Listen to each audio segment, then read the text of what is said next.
I am Gwen, 34 years old and exactly 24 hours officially divorced, while my ex-husband Brad and his entire family squeezed into a Chicago maternity clinic to celebrate his 24-year-old mistress.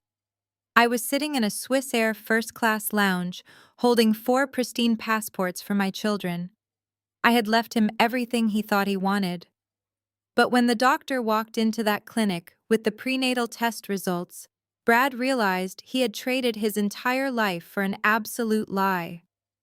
Before I continue this story, let me know where you are watching from in the comments below. Hit like and subscribe if you have ever smiled while watching karma handle the people who underestimated your worth. This journey is a masterclass in walking away and letting the trash take itself out. The Zurich airport lounge was a sanctuary of quiet luxury. I sat in a plush leather armchair sipping sparkling water with a twist of lemon. Across from me, my 4 beautiful children, Leo, Mia, Sam, and Zoe, were quietly sharing a plate of fresh fruit and watching the snow gently fall outside the massive floor-to-ceiling windows. There was no screaming. There was no gaslighting. There was just the gentle hum of European business travelers and the absolute certainty that I was finally completely free. For the last 2 years, my marriage to Brad had been a suffocating psychological prison. He constantly belittled my career as a remote cyber risk consultant, telling his family that working from my laptop meant I was practically unemployed. He demanded I handle 100% of the childcare, the cooking, the cleaning, and the household finances, while he went to the gym and golfed with his pretentious parents. When I discovered his affair with Sienna, a girl 12 years his junior, I did not scream or beg him to stay. I simply hired the most ruthless corporate lawyer in the city, quietly separated my finances, and filed the papers. The divorce was finalized yesterday afternoon. Now, I was thousands of miles away, completely unbothered, breathing clean Alpine air. My phone was turned off. My bags were packed with designer winter gear I had bought with my own hard-earned money. I looked at my children smiling at each other and felt a profound sense of peace. The storm was over for us. But for Brad, the hurricane was just making landfall. Meanwhile, in a cramped, brightly lit maternity clinic on the south side of Chicago, all 8 members of Brad's family were aggressively taking up the entire waiting room. They had arrived with giant blue and silver balloons that screamed, "It is a boy," and 3 different designer diaper bags they had put on my joint credit card before I legally cut them off. The air in the clinic was thick with tension and the smell of cheap hospital coffee. Jasmine, my 33-year-old sister-in-law, was standing at the front desk, tapping her manicured acrylic nails against the glass partition. Jasmine always viewed herself as the absolute authority on luxury and status, despite running a boutique fitness studio that was currently drowning in secret debt. As a Black woman who married into Brad's family, she constantly overcompensated by being the loudest and most critical person in any room, especially toward me. She tossed her long, heavy braids over her shoulder and glared at the exhausted receptionist. She loudly announced that Sienna needed a VIP private waiting area immediately because the harsh fluorescent lights were stressing the baby. The receptionist politely explained that this was a standard clinic and they did not have VIP rooms. Jasmine scoffed, rolling her eyes dramatically, and turned to the rest of the family. She made sure her voice was loud enough for every other expectant mother in the waiting room to hear. She said, "It is just so exhausting dealing with mediocrity. Honestly, Brad, it is a blessing you upgraded to Sienna." Gwen never took her pregnancies this seriously. She was always on her laptop typing away like some corporate drone even when she was in labor. Sienna is actually giving this family a true heir, someone who will appreciate our legacy. Brad's mother Beverly nodded in agreement, patting Sienna's hand. Beverly was a bitter woman who lived for country club gossip and hated me from the moment I refused to fund her weekly shopping sprees. Thomas, his father, just grunted, holding a giant stuffed bear. They were all so desperate to replace me, to erase my existence from their perfect family portrait, that they completely ignored the massive red flags waving right in front of their faces. Sienna sat in the center of the room, soaking up the attention. She was playing the role of the delicate, pampered princess to absolute perfection. She whined about the plastic chairs being too hard, and Brad immediately took off his expensive jacket to cushion her seat. He looked around the room, puffing out his chest, playing the role of the proud, wealthy patriarch. He had no idea that his entire reality was about to shatter into a million irreparable pieces. The heavy wooden door to the back examination rooms finally clicked open. Dr. Eris, a seasoned obstetrician with silver hair and a usually warm demeanor, stepped out into the waiting room. He was holding a thick manila folder containing the results of the non-invasive prenatal testing, also known as the NIPT. This was the comprehensive genetic blood test Brad had insisted on paying top dollar for to ensure his new heir was absolutely perfect. But Dr. Eris did not look happy. He did not smile or offer the usual warm congratulations. He looked down at the paperwork, then up at the loud, obnoxious crowd of balloon-holding relatives. He cleared his throat, adjusting his glasses. The noise in the waiting room slowly died down as the family noticed his grim expression. Jasmine crossed her arms, waiting for the grand announcement she felt they deserved. Brad stepped forward, a smug grin plastered across his face, ready to be praised. Dr. Aris looked directly at Brad and then at Sienna. He asked if they could step into his private office alone to discuss the findings. Brad laughed out loud, waving his hand dismissively. He said, "Whatever it is, Doc, you can say it right here. We are all family. We share everything." Dr. Aris hesitated, gripping the folder tightly. He took a deep breath and looked Brad dead in the eye. Dr. Aris opened the folder slowly. He said, "Brad, if you insist on discussing this in public, I will oblige, but I strongly advise you to reconsider and step into my office." Brad puffed his chest out even further, completely oblivious to the gravity of the situation. He loudly declared that his family had no secrets and demanded to know the gender and health of his son. The doctor sighed deeply, looking down at the lab report. He explained that the non-invasive prenatal testing screens for genetic abnormalities, but it also provides a highly accurate map of the fetus's genetic markers. He said, "Brad, I have your medical file on record from the fertility tests you took 3 years ago with your previous wife. I ran the cross-match multiple times to be absolutely certain before bringing this paperwork out to you." The doctor paused, letting the silence stretch across the cold waiting room. Sienna suddenly went pale. She gripped the arms of her plastic chair, her knuckles turning stark white. She quietly asked the doctor to please stop talking, but Brad shushed her, telling her it was completely fine and they had nothing to hide. Dr. Aris continued, his voice steady but incredibly firm. He stated clearly that the genetic markers present in the fetal DNA make it biologically impossible for Brad to be the father of this child. The silence that followed was absolute and suffocating. A heavy, invisible weight dropped over the entire family. Beverly dropped the blue pacifier she had been holding. The plastic clattered loudly against the linoleum floor, echoing through the silent room. Thomas stopped smiling. Jasmine uncrossed her arms, her jaw dropping slightly as she stared at the doctor in absolute disbelief. Brad blinked several times, his brain struggling to process the string of words he had just heard. He let out a nervous chuckle, shaking his head. He accused the doctor of mixing up the samples or running the test wrong. He said, "There is no way that is true. Sienna and I have been together exclusively for 8 months. He turned to Sienna, expecting her to aggressively defend their relationship and scream at the doctor for his incompetence. But Sienna was not looking at Brad. She was staring at the floor, her chest heaving in absolute panic. The smug princess act had completely vanished, replaced by sheer terrified guilt. Before Brad could launch into a full-blown tirade about suing the clinic for malpractice, the door behind the reception desk swung open. A woman in a sharp gray blazer holding a digital tablet stepped out. She was the head of the clinic's billing and administration department. She looked around the tense waiting room, completely unaware of the medical bomb the doctor had just detonated. She asked loudly which one of the gentlemen in the room was Sienna's husband. Brad immediately raised his hand, taking an angry step forward.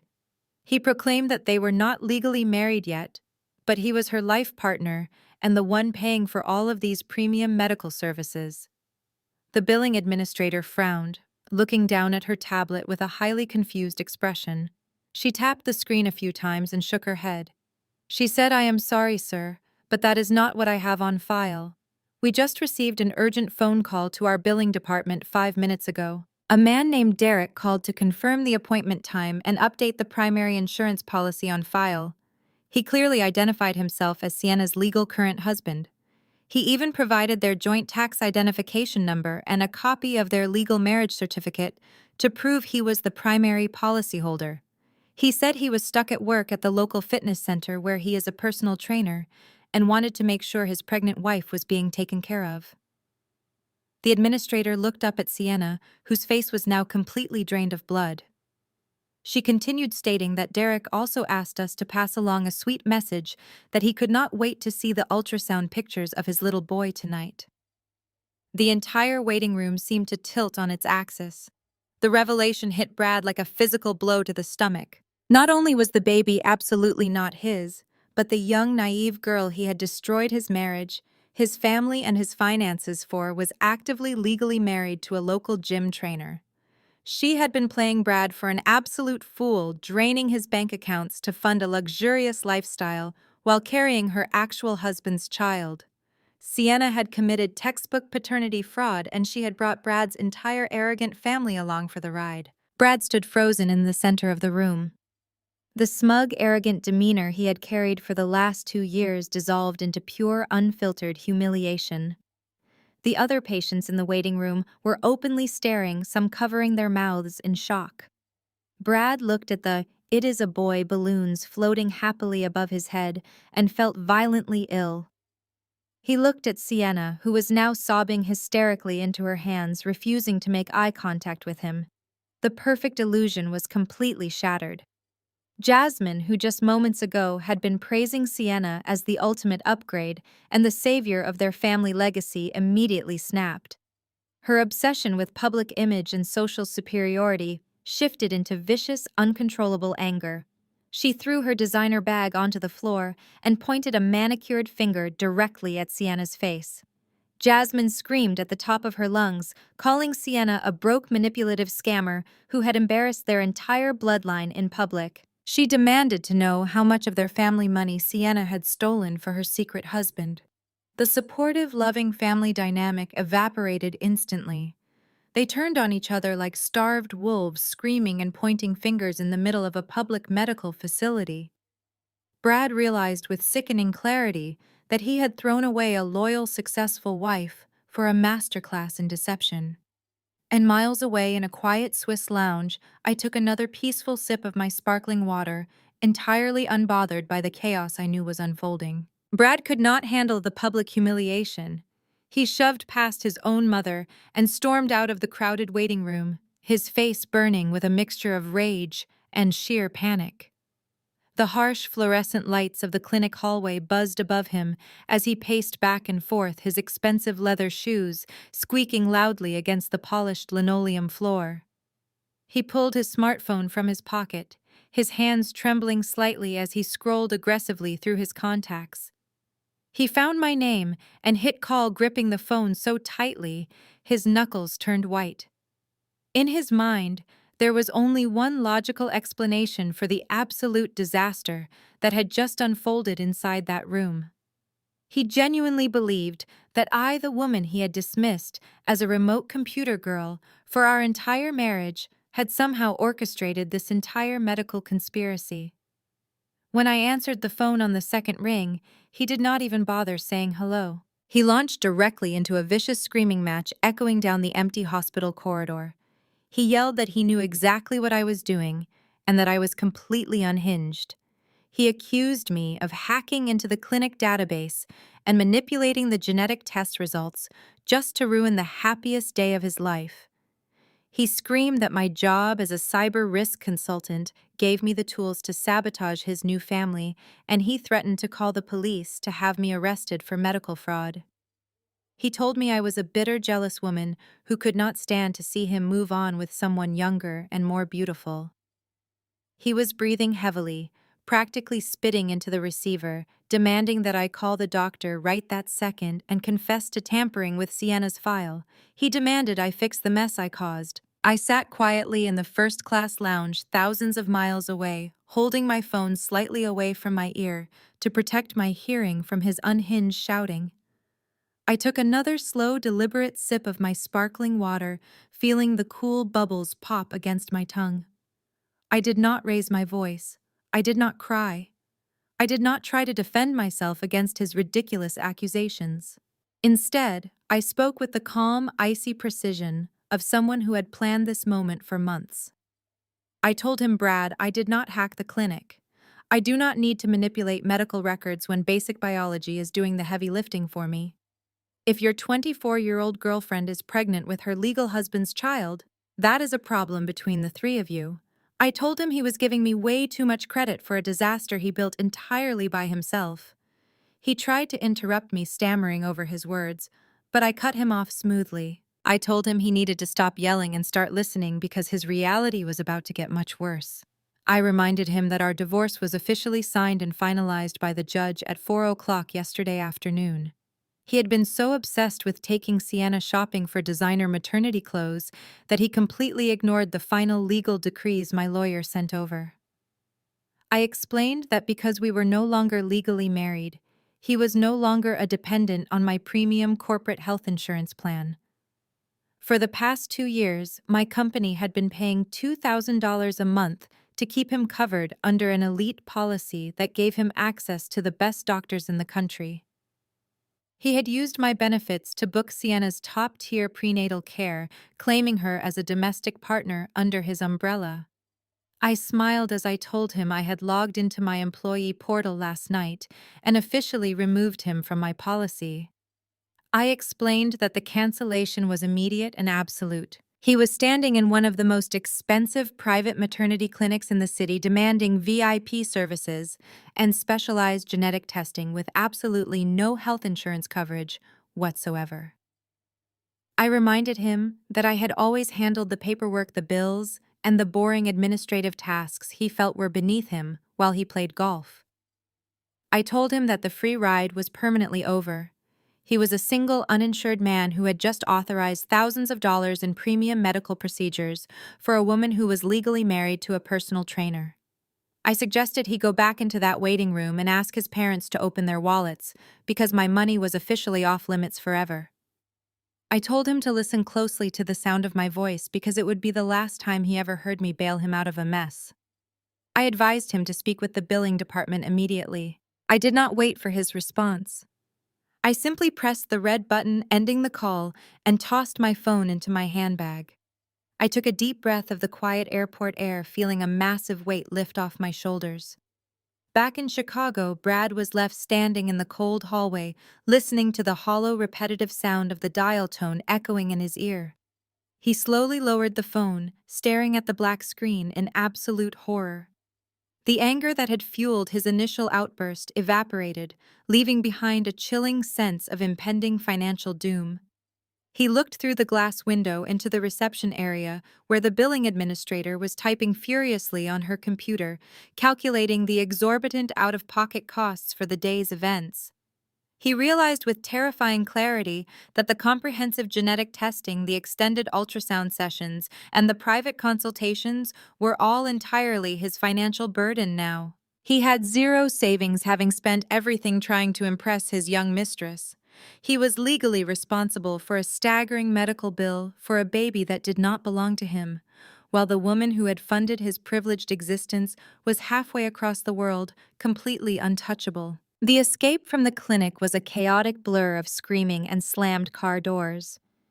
Brad practically sprinted to his leased luxury SUV, leaving his parents trailing behind in the parking lot. He shoved Sienna into the passenger seat without a single word of comfort. The drive back to our marital mansion in the upscale suburbs of Chicago was suffocatingly tense. Brad gripped the steering wheel so hard, his knuckles were completely white, his jaw clenched tight as he wove recklessly through the afternoon traffic. He needed a safe haven. He needed the grand $1.2 million estate that he believed he had cleverly secured in our divorce settlement just 24 hours prior. In his mind, the house was his ultimate prize, his fortress of status, and the perfect place to regroup and figure out how to handle the massive medical bills I had just dropped in his lap. Following closely behind them in her own car, Jasmine was already furiously typing on her phone, likely doing damage control with her country club friends who might have heard whispers of the clinic disaster. Beverly and Thomas rode with Kyle in the third vehicle, completely shell-shocked by the revelation of the secret legal husband. They were all desperately clinging to the illusion of their wealth and social standing.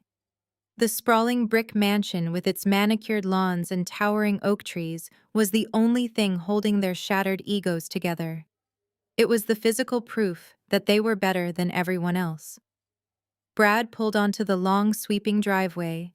Expecting to see the perfect suburban sanctuary he felt he was absolutely entitled to. He planned to march inside, pour himself an expensive glass of scotch, and scream at his lawyers until they found a way to sue me for the humiliation he had just endured. He believed that no matter how embarrassing the clinic incident was, he still had his property, his untouchable wealth, and his patriarchal power. He thought the house would shelter him from the terrifying financial storm he had just realized he was facing. But as the convoy of luxury cars rounded the final curve of the driveway, the grand illusion of the perfect estate came crashing down right before their very eyes. They were completely unaware that the massive safety net they heavily relied on had been totally and permanently removed forever from them. Two massive commercial moving trucks were just rolling out of the huge iron gates, kicking up gravel as they passed Brad's panicked vehicle. Brad slammed on the brakes, throwing the SUV into park and sprinting toward the front porch. The heavy custom oak doors were locked tight. The elegant staging furniture, the expensive modern art, and the plush rugs were completely gone. The house was stripped down to the bare hardwood floors. But it was not the empty living room that made Brad fall to his knees. It was the bright neon green piece of paper stapled directly to the front door. It was a formal bank foreclosure notice. During the divorce mediation, Brad had been so blinded by his own arrogance and so eager to show off his new life with Sienna that he completely ignored the financial realities of our settlement. When my lawyer offered to let Brad keep the marital home as is, Brad thought he had pulled off the legal victory of the century. He bragged to his entire family that he had forced me out of my own home, leaving me with nothing but my laptop and the kids. What Brad failed to realize, because he never read the fine print, was what the phrase "as" is legally meant. Over the past 2 years, Brad had secretly taken out 3 separate highly leveraged mortgages against the property to fund Sienna designer wardrobe, her luxury vacations, and the expensive jewelry he used to buy her affection. I had been quietly bailing him out, using my corporate income to cover the massive monthly interest payments, just to keep a roof over my children's heads. But the moment the judge struck his gavel and finalized the divorce yesterday, those payments immediately stopped. I withdrew my name from the deed and legally handed the entire crushing mountain of debt squarely into Brad's lap. The bank wasted no time. Without my income artificially inflating his credit profile, the creditors instantly called in the loans. Brad was standing on the porch reading the legal jargon, realizing that he did not own a $1.2 million mansion. He owned $1.2 million of immediate unpayable debt. The house belonged to the bank, and he was officially completely broke. All of his careless financial greed had finally caught up to him. He had nothing left to his name today. The rest of the family slowly stepped out of their cars, gathering on the pristine concrete driveway in absolute stunned silence. Jasmine dropped her phone, her mouth hanging open as she stared at the bright green eviction notice. Beverly covered her face with her hands, letting out a loud, dramatic sob, realizing her wealthy country club friends would soon see the local bank seize the property. They were entirely locked out of the grand fortress they thought made them completely untouchable. Sienna stood frozen by the passenger door, clutching the giant metallic blue "It is a boy" balloons that were now violently whipping around in the chilly Chicago wind. The cheerful silver lettering mocked the absolute devastation of the exact moment. They had no house, no secret trust fund, and no rich family legacy left to hide behind. They were just a group of angry, entitled people stranded on a cold, empty driveway, holding bright party balloons for a baby that did not even belong to them. The financial guillotine had finally fallen upon them, and there was absolutely no one left to save them from the brutal reality of their choices. The ultimate consequences had arrived at last today. Standing on the cold concrete driveway of the foreclosed mansion, Jasmine realized that her entire social standing was in immediate danger. The local country club moms would be driving by soon, and the sight of bank notices and moving trucks would completely destroy her carefully curated reputation. Jasmine was not someone who accepted defeat. She was a master of manipulation, and she immediately knew she had to control the narrative before the truth about Sienna and the clinic disaster leaked out to their elite social circle. She pulled out her expensive phone, smoothed down her hair, and deliberately smeared her mascara just a little bit to look suitably distraught. She tapped the screen and went live on her Facebook page, which was connected to hundreds of local community members, fitness studio clients, and extended family. She held the phone up high, making sure the green foreclosure notice on the front door was clearly visible in the background. She started the video with a dramatic heavy sigh, letting a single fake tear roll down her cheek. She looked directly into the camera and began her performance. She told her followers that she was coming to them with an incredibly heavy heart because her family was going through an absolute nightmare. She adopted a trembling, victimized tone, claiming that her brother-in-law, Brad, had just been subjected to the most horrific act of financial and emotional abuse imaginable. Jasmine completely omitted the fact that Brad had been cheating for 2 years, or that his young mistress was pregnant by another man today. Instead, she spun a wild narrative painting me as a bitter, unstable woman who could not handle a simple, amicable divorce. She cried to the camera saying that I had secretly drained their joint bank accounts out of pure spite and intentionally defaulted on the mortgages just to leave Brad completely homeless on the street. She clutched her chest, acting as if she was physically in pain from the betrayal, but she did not stop at financial ruin. Jasmine took a deep breath and delivered the ultimate lie to her captive audience. She looked into the lens and loudly declared that I had maliciously kidnapped my 4 children and fled the country in the middle of the night without giving Brad any warning. She called me a danger to my own kids, saying I had isolated them from their loving father and their extended family just to inflict maximum psychological damage. She begged her followers to pray for Brad, who was supposedly inside a cheap motel room weeping for his missing children right at that very moment. She used all the modern therapy buzzwords, calling me a toxic narcissist who used financial control and child alienation to destroy a good, honest man. She stood on that driveway, performing the role of the devoted, heartbroken sister-in-law to absolute perfection, making sure everyone believed that I was the ultimate villain in this massive, terrible tragedy today and forever now. The reaction from this community was immediate and overwhelmingly hostile. Within minutes of Jasmine starting her live broadcast, the viewer count skyrocketed as the scandalous gossip spread like wildfire through the wealthy suburban neighborhood. The comments section began to scroll at a furious pace, filled with angry reactions from people who had never bothered to ask for my side of the story. Relatives from Brad's extended family, who I had hosted for Thanksgiving dinners for the past decade, began typing furious paragraphs accusing me of being a cold-hearted monster.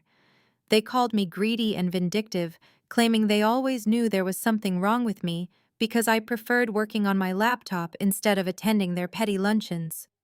The local country club members, who thrived on tearing others down to feel better about their own miserable lives, flooded the chat with outraged emojis and messages of support for Brad. Women who had smiled to my face just last week were now publicly demanding that the local authorities track me down and bring the children back to their supposedly loving father. Some of Jasmine's fitness studio clients, who desperately wanted to stay in her good graces, chimed in with their own vicious insults, questioning my fitness as a mother. They fed off Jasmine's fake tears, creating a massive echo chamber of pure, unadulterated hatred. The narrative was spinning completely out of control as the community rallied behind a man who had literally just been caught paying for a pregnant mistress. They were totally blinded by Jasmine's masterful performance, entirely convinced that I was a cruel, calculating mastermind who had destroyed a perfectly innocent family for no reason at all. Every single comment validated Jasmine, lies pushing the mob mentality further into an absolute frenzy against me, right now, today, here. Thousands of miles away from the ridiculous suburban drama, I was sitting comfortably in my luxurious hotel suite in Zurich, Switzerland. The room was perfectly quiet except for the soft crackle of the fireplace and the steady rhythmic buzzing of my personal cell phone resting on the glass coffee table. Notifications were pouring in at an alarming rate, lighting up the screen with endless text messages, missed calls, and furious direct messages from people I had not spoken to in years. The hate mail was rolling in exactly as I had predicted it would. Instead of feeling panicked or hurt by the vicious words of my former social circle, I simply picked up the phone and casually scrolled through the endless stream of insults. A genuine smile slowly spread across my face. It was incredibly amusing to watch them all rush to defend a man who was currently drowning in his own catastrophic mistakes. I did not shed a single tear over their misplaced loyalty. I calmly set the phone face down to silence the buzzing. I reached into my leather travel bag and pulled out my silver laptop, opening the lid and preparing my final next big move tonight. As the hateful comments flooded my screen, I did not feel the sudden urge to defend myself. I did not record a tearful response video begging people to believe my side of the story. I did not type out a massive, emotionally draining paragraph explaining Brad and his terrible choices. I knew that engaging with a toxic mob would only give Jasmine exactly what she wanted, which was attention and validation. Instead, I opened a secure folder on my laptop desktop labeled simply as liabilities. I took a deep breath of the crisp Swiss air and clicked on a specific file I had prepared weeks ago during the final stages of the divorce mediation. It was a single PDF document. I dragged the file over to my web browser and dropped it directly into the comment section of Jasmine ongoing live stream. I did not add a caption. I did not add a single angry word or a single emoji. I just pressed enter and watched the little blue circles spin for a second before the document successfully uploaded to the public feed for every single one of her viewers to see and download for themselves right now on their phones. The document was the master commercial lease agreement for Jasmine and Kyle, highly publicized boutique fitness studio located in one of the most expensive shopping districts in the city. For the past 3 years, Jasmine had built her entire brand around the false narrative that she was a brilliant self-made entrepreneur. She constantly bragged on social media and at family dinners about how hard she worked to secure the prime real estate for her gym. She loved to give speeches about women in business and financial independence, looking down on me for working a corporate remote job. But the 50-page PDF I just uploaded told the absolute unvarnished truth about her supposed independent success. Page 4 of the lease clearly showed that neither Jasmine nor Kyle had the credit score or the liquid capital required to secure the massive commercial space. The landlord had flat out rejected their initial application. The only reason they were handed the keys to that luxury studio was because I had stepped in as the sole financial guarantor. I had used my high-tier corporate income and impeccable credit history to co-sign the 5-year lease, effectively putting my own financial stability on the line so Jasmine could play the role of a wealthy business owner. Every single piece of expensive fitness equipment, every custom mirror, and every square foot of that prime real estate was backed by my name and my money. I had quietly carried their extreme financial risk for years while they publicly disrespected me and called me cheap at every single holiday gathering. They lived in a complete fantasy world, funded entirely by my silent generosity. But the most important part of the document was the heavily highlighted legal addendum attached to the very last page. It was a formal, notarized notice of withdrawal. Because my divorce from Brad legally severed my financial ties to his extended family, I exercised a clause in the guarantor contract that allowed me to terminate my backing with immediate effect. The addendum explicitly stated that my income could no longer be used as collateral for the fitness studio. Without my financial profile acting as a massive safety net, The commercial landlord was legally required to demand an immediate restructuring of the lease agreement. The document clearly outlined the brutal new terms. Because Jasmine and Kyle were now considered high-risk tenants, they were required to provide a massive cash deposit to keep the doors open. The final paragraph of the uploaded file was highlighted in bright yellow ink, making it impossible to miss. It stated that the tenants had exactly 30 days to deposit $150,000 in cash into the escrow account or face immediate and total eviction from the property. There were no extensions and no payment plans available whatsoever. If they did not produce the cash, the landlord would seize all the equipment, lock the doors, and sue them personally for the remaining balance of the lease. The document laid bare the reality that Jasmine's entire luxurious lifestyle was completely dependent on the exact same woman she was currently trying to destroy on the internet.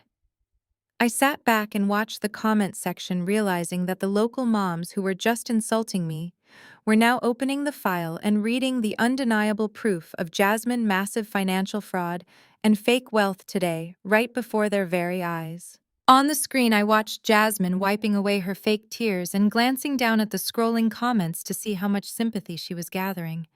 Suddenly, her face completely froze. The smug victim expression melted into pure, unadulterated terror as she clicked on the single file pinned at the top of the chat. The live broadcast captured the exact second her brain processed the heavily highlighted words on the screen. She physically stumbled backwards on the driveway, her manicured hand flying up to cover her mouth. She realized in real time, in front of hundreds of her most important clients and peers, that she needed to find $150,000 in cash within 30 days or lose everything she had ever worked for. The comments section instantly shifted from attacking me to questioning her. People began asking why she was faking her success and why my name was on her business lease. The absolute panic in her eyes was incredibly satisfying to witness. She did not bother to say goodbye or offer an explanation to her audience. She just violently jabbed at her phone screen, and the entire Facebook Live feed abruptly cut to black, ending the broadcast. After the absolute humiliation on the driveway of the foreclosed mansion, Beverly and Thomas retreated to their own luxury sedan. The reality of losing their social status was entirely unacceptable to them. Beverly, who was 60 years old and obsessed with preserving her perfect country club image, was furiously dabbing her eyes with a silk handkerchief. Thomas, who was 65 and practically vibrating with anger, gripped the steering wheel so tightly his knuckles were white. They completely ignored the fact that their son Brad had just been caught paying for a pregnant mistress who was legally married to another man. In their twisted minds, I was the sole villain of this entire catastrophe. Thomas turned to Beverly and declared that they were not going to let a remote worker from a middle-class background destroy their powerful legacy. He told her it was time to stop playing nice and completely obliterate me in court. They decided right then and there to hire the most ruthless corporate litigation firm in the city to force me back to the United States and strip me of full custody of my 4 children. Beverly smiled viciously, wiping away her fake tears. She agreed, stating they would use the family generational wealth trust to fund the massive legal assault. This trust account was their ultimate financial weapon, supposedly holding hundreds of thousands of dollars saved over decades, specifically meant for family emergencies and legacy preservation. Thomas confidently started the car engine planning to drive straight to the massive downtown bank branch to authorize a massive wire transfer for the high-powered lawyers. They were absolutely convinced that their superior wealth would easily crush my independence and force me to beg for their forgiveness almost immediately right now. Thomas and Beverly marched into the grand marble lobby of their elite private bank, acting like they owned the entire building. They bypassed the standard teller lines and demanded an immediate emergency meeting with their senior wealth manager. They were escorted into a plush glass-walled conference room, expecting to be treated like absolute royalty. Thomas confidently slammed his gold pen onto the mahogany table and ordered the manager to liquidate $100,000 from the family trust to retain the corporate legal team. The wealth manager, a very quiet and meticulously organized man named Mr. Higgins, typed the account number into his secure terminal. He adjusted his glasses and stared at the screen for a long, uncomfortable moment. His professional smile completely vanished. He looked up at Thomas and Beverly with a mixture of deep confusion and profound pity. Mr. Higgins cleared his throat and softly explained that there must be some kind of misunderstanding regarding the requested withdrawal amount. Thomas aggressively leaned forward, demanding to know if the bank was experiencing a liquidity issue. Mr. Higgins shook his head and turned the computer monitor around so the elderly couple could see the screen for themselves. He plainly stated that the Generational Wealth Trust could not fund a $100,000 wire transfer because the current available balance was exactly $382. The silence in the glass room was deafening. Beverly gasped, clutching her designer pearl necklace as if she was physically struggling to breathe. Thomas slammed his hands flat on the table, shouting that this was absolutely impossible and demanding to know where his life savings had gone. Mr. Higgins calmly clicked a few buttons and pulled up a detailed 2-year transaction history. He explained that starting 24 months ago, a series of massive steady withdrawals had systematically drained the account. He handed Thomas a thick stack of printed withdrawal slips. Every single slip was signed with Thomas' distinct signature, authorizing the transfer of funds into a secondary checking account.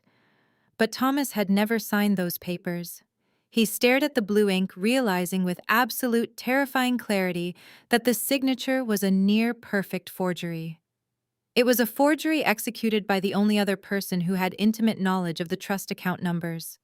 Mr. Higgins gently pointed out that the secondary receiving account belonged solely to Brad. Over the past 2 years, their golden child had been quietly and illegally siphoning away his parents' entire life savings. He used their retirement security to purchase Sienna luxury cars, designer wardrobes, and exotic tropical vacations. Brad had literally stolen his family future to buy the affection of a young mistress who was legally married to a personal trainer, leaving his own parents completely destitute and humiliated today. The wealth manager quietly offered to call the local police to report the massive financial fraud, but Thomas was too completely paralyzed by the crushing betrayal to even speak a single word in response to the shocking and devastating offer. The drive back to the cheap suburban motel where Brad was currently hiding from his creditors was completely silent. The luxurious delusion of their wealthy family legacy had been utterly destroyed, not by an outside enemy, but by the very son they had always fiercely protected.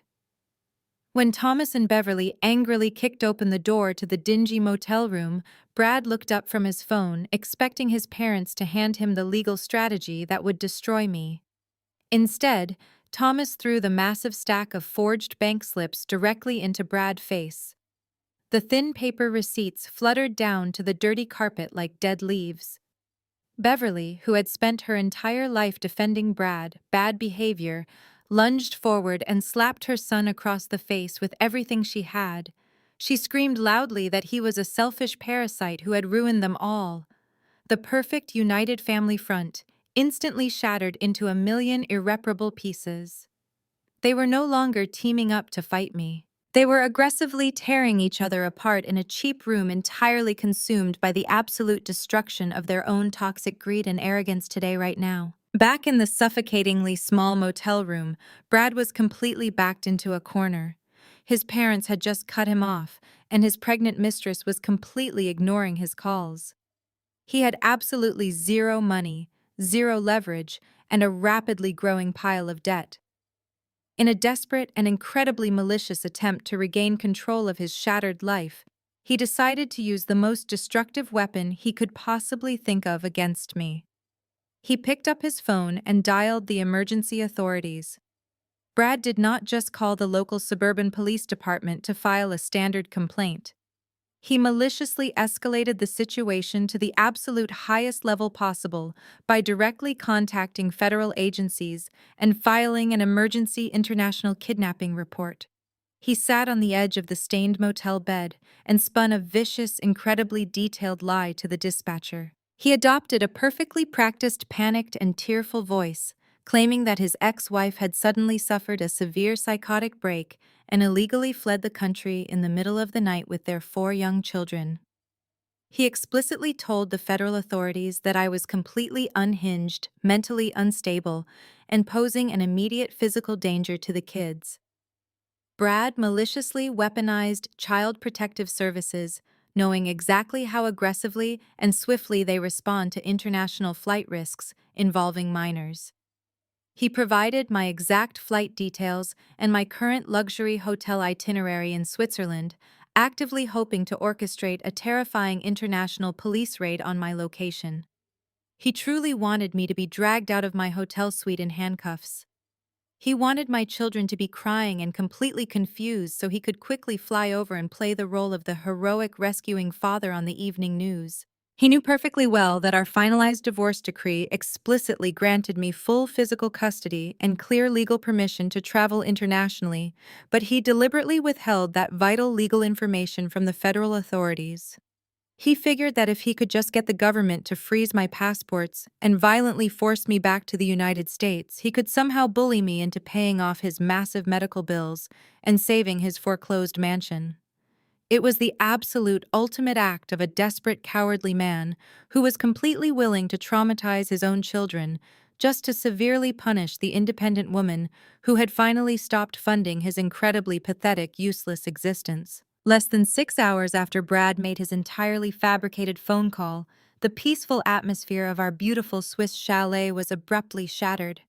I was standing in the kitchen calmly pouring hot cocoa for the kids when I suddenly heard a firm, loud knock at the heavy oak front door. When I opened it, I was immediately greeted by 3 incredibly serious-looking Swiss federal police officers, accompanied by an official international child welfare representative. They stepped right into the foyer, with a commanding presence entirely bypassing the usual polite pleasantries. The lead officer immediately asked to see my personal identification and loudly demanded to know the exact whereabouts of my 4 children. He clearly informed me in perfect English that I had been officially flagged by federal authorities as a severe flight risk and a serious potential danger to my own family. My heart pounded wildly, but I absolutely forced myself to remain completely calm. I knew showing any panic would only validate the vicious false narrative Brad spun back in the United States. The welfare representative quickly walked past me directly into the living room to physically inspect the children. She carefully watched them playing quietly by the stone fireplace, looking for any signs of the severe trauma Brad explicitly described in his completely false police report. Meanwhile, the lead officer handed me a highly official document stating that my personal passport and the legal passports of all 4 of my children were completely frozen, effective immediately pending a full detailed investigation. He firmly explained that due to the extreme severity of the child abduction allegations, we were strictly legally barred from leaving the country under any circumstances whatsoever. The armed officers instructed me to sit down and instantly begin answering a highly invasive list of incredibly personal questions about my mental health, my recent divorce proceedings, and my exact reasons for traveling to Switzerland so abruptly. They treated me exactly like a highly dangerous criminal suspect standing right in the middle of my own living room. The terrifying reality of the sudden situation washed entirely over me. Brad had successfully weaponized the massive international legal system against me from thousands of miles away. He had maliciously sent armed authorities right into my private sanctuary to aggressively interrogate me in front of my innocent kids. I silently watched the federal officers taking their detailed notes and completely realized that the petty financial battles and annoying family drama were absolutely and officially over forever. This was no longer just a stupid argument about his ridiculous money or his profoundly wounded pride. The absolute highest stakes imaginable had finally been reached. Sitting in that chair under the extremely intense and completely unforgiving scrutiny of foreign government officials, I genuinely understood that the total permanent physical custody of my 4 beautiful children was actively and severely threatened.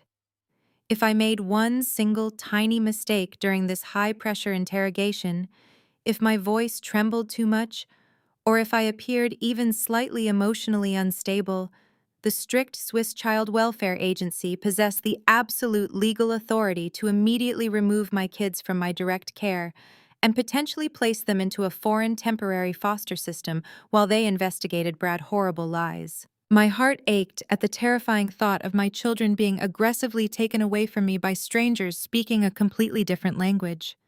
Brad had maliciously created a scenario where my absolute worst nightmare could become a reality. I took a very deep, steadying breath and completely locked my emotions away tightly. It was officially time to fight back and utterly win. I did not burst into tears or hysterically beg the Swiss federal police to believe me. I knew that reacting emotionally would only play into the exact narrative Brad had maliciously constructed about my mental instability. Instead, I politely invited the 3 armed officers and the child welfare representative to sit down at my large oak dining table. I offered them coffee, which they declined, and then I calmly opened my locked briefcase. For years, Brad and his family had arrogantly dismissed my career. They told everyone at their country club dinners that I was just a remote computer girl doing low-level data entry from home. They used my work from home status as an excuse to force me to do 100% of the household chores, claiming my job was not a real profession. They were completely and utterly wrong. I pulled out my official corporate identification badge and my government-issued security lanyard. I placed them firmly on the table right in front of the lead officer. I explained in a clear, steady voice that I was not an unemployed runaway mother having a psychotic break. I am a top-tier cyber risk consultant, contracted by several major European financial institutions to secure their digital infrastructure. I handed over documentation proving that I held high-level international security clearances that require rigorous psychiatric evaluations and spotless criminal records. I watched the lead officer pick up my badge and scan the embedded barcode with his secure device. The harsh, skeptical expression on his face immediately softened into one of distinct professional surprise. The database instantly confirmed my high-ranking corporate status and my pristine mental health records. I told them that a person suffering from a severe, unhinged mental breakdown does not manage multi-billion-dollar cybersecurity portfolios for international banks. I systematically dismantled Brad's pathetic lies, not with frantic screaming, but with cold, undeniable corporate facts. I watched the child welfare representative look up from her notes, her demeanor shifting from suspicious to apologetic, as she realized she was not dealing with a kidnapped family, but with a highly successful executive who had been maliciously swatted by a bitter ex-husband. I smiled gently as the realization washed over the entire room. Brad thought he could easily bully me using the government because he never respected my true capabilities.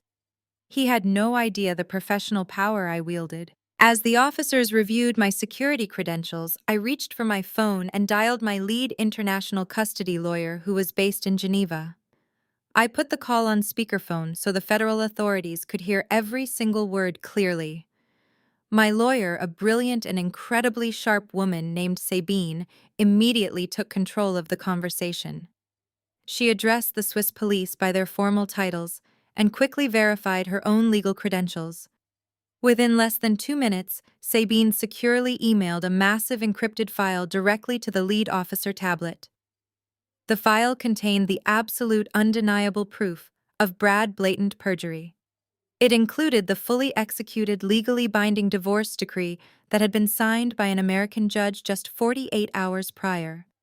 Sabine directed the officer to page 14 of the settlement, which explicitly granted me 100% full physical and legal custody of all 4 children. Furthermore, the document contained a specifically highlighted clause granting me unrestricted legal permission to travel internationally and relocate my primary residence without requiring any additional consent from Brad.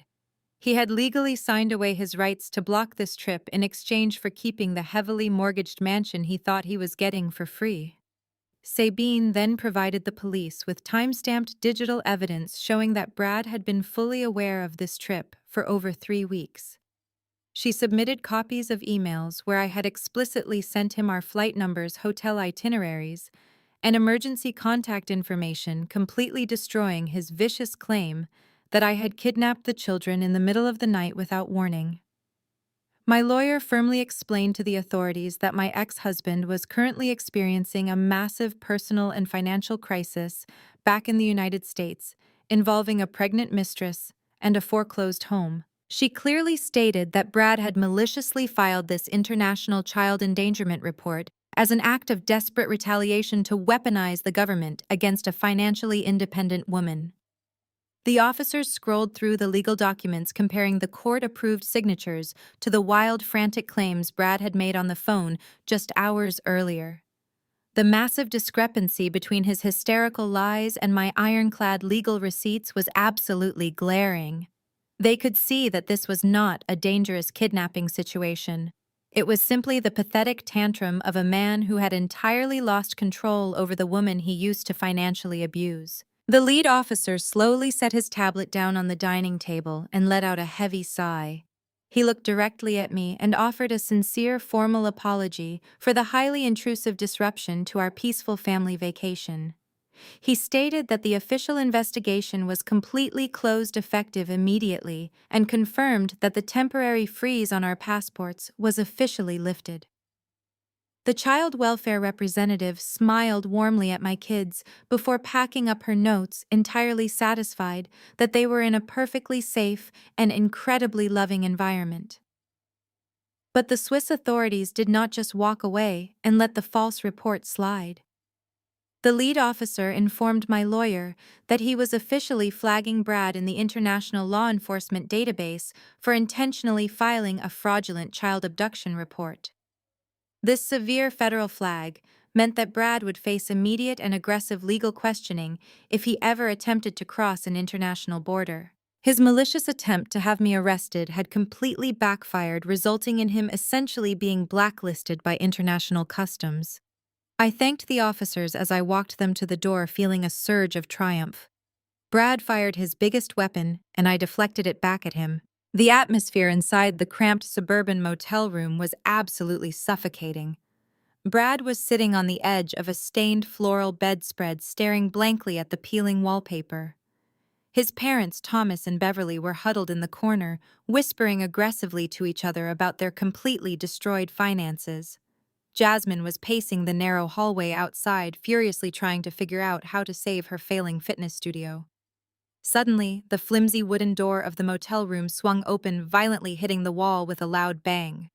Sienna stood in the doorway, but she was no longer playing the sweet, innocent, pregnant girlfriend. The designer maternity dress Brad had bought her was gone, replaced by tight jeans and a leather jacket. Her face was set in a cold, calculating glare. She had spent the last 24 hours ignoring Brad's desperate phone calls while doing her own aggressive research. She had visited the foreclosed mansion and seen the bank notices with her own eyes. She had also spoken to her legal husband, Derek, who informed her about the massive medical bills Brad was now entirely responsible for. Sienna walked right into the middle of the dingy room, her high heels clicking sharply against the cheap linoleum floor.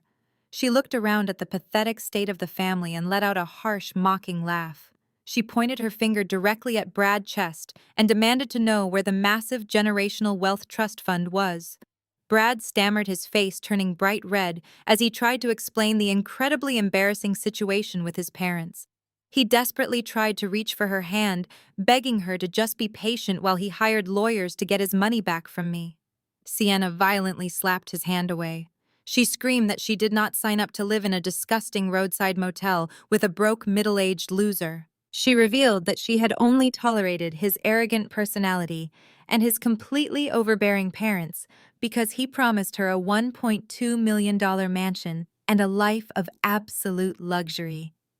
She looked at Beverly and Thomas, who were staring at her in absolute shock, and told them that their precious golden boy was a complete financial fraud. She laid out the brutal truth that she knew Brad had no house, no savings, and absolutely no future. The sweet, submissive girl they thought they could easily control had completely vanished, leaving behind a ruthless opportunist who was furious that her incredibly lucrative meal ticket had just violently expired right in front of her face today. She paced around the small space, mocking the cheap furniture and the terrible smell of the room, making sure every single word she spoke cut deep into Brad's completely shattered ego. She made it perfectly clear that she was absolutely done playing games. Brad tried to quiet her down, terrified that the other motel guests would hear the commotion, but Sienna was just getting started. She turned her attention away from Brad and focused her cold, calculating eyes directly on Thomas and Beverly. She knew that the parents were the only ones left who had any real tangible assets. She crossed her arms and stated that since Brad had completely failed to provide the luxurious life he promised her, his parents were now legally and financially responsible for making things right. Beverly gasped, clutching her chest in outrage. She stepped forward and told Sienna to get out of the room, calling her a manipulative gold digger. Beverly screamed that they owed her absolutely nothing, especially since the baby she was carrying belonged to her secret husband. Sienna did not flinch or back down. Instead, an incredibly wicked smile spread across her face. She reached into her designer purse, the exact same purse Brad had drained his parents' trust fund to buy, and pulled out her smartphone. She held the phone up high and told Beverly to be very careful about the next words she chose to speak. Sienna calmly and maliciously outlined her extortion plan. She stated that she was a young, vulnerable pregnant woman, while Brad was a much older, physically imposing man who had a documented history of anger issues. She threatened to walk straight into the local police station right now and file a devastating criminal report, claiming that Brad had violently assaulted her in the clinic parking lot when he found out about the paternity test. She said she would tell the authorities that he physically threatened her life and the life of her unborn child. She smiled darkly, telling them that the police would easily believe a crying pregnant woman over a desperate broke man. She promised to ruin whatever tiny shred of reputation their family had left. Then she delivered her absolute final ultimatum. Sienna demanded that Thomas and Beverly immediately sign over the deed to their luxury retirement condo located in Florida. She wanted the property transferred into her name entirely free and clear within 48 hours. If they signed the condo over, she promised to walk away quietly and never speak to the police or the press. If they refused, she guaranteed that Brad would be sitting in a jail cell by midnight, facing serious felony charges. She stood right in their faces, completely fearless, actively using their massive fear of public scandal as her ultimate weapon. She gave them exactly 2 days to make their final decision before she ruined their lives forever. The sheer audacity of her threat hung heavily in the stale air of the incredibly depressing motel room. She made it crystal clear that she held all the powerful cards, and they were completely at her absolute mercy starting today. Thomas and Beverly stood completely frozen in absolute terrified silence. They stared at the vicious young woman standing right in front of them, and then slowly turned their heavy heads to look directly at their crying son. Brad was sitting on the edge of the cheap mattress, with his head buried deep in his hands, entirely paralyzed by massive fear and total public humiliation. In that incredibly devastating moment, the agonizing truth finally crashed down upon the wealthy elderly couple like a heavy ton of solid bricks. For years, they had relentlessly criticized me for being entirely too independent and way too focused on my successful corporate career. They had actively encouraged Brad to quickly find someone much younger, more submissive, and more traditional, just to boost his incredibly fragile male ego. They honestly thought they were wonderfully helping him magically upgrade to a much better and happier life. Instead, they had eagerly traded my absolute financial stability, my quiet, steadfast loyalty, and my massive corporate income for a literal ruthless extortionist who was now actively threatening to throw their only son into a dangerous federal prison.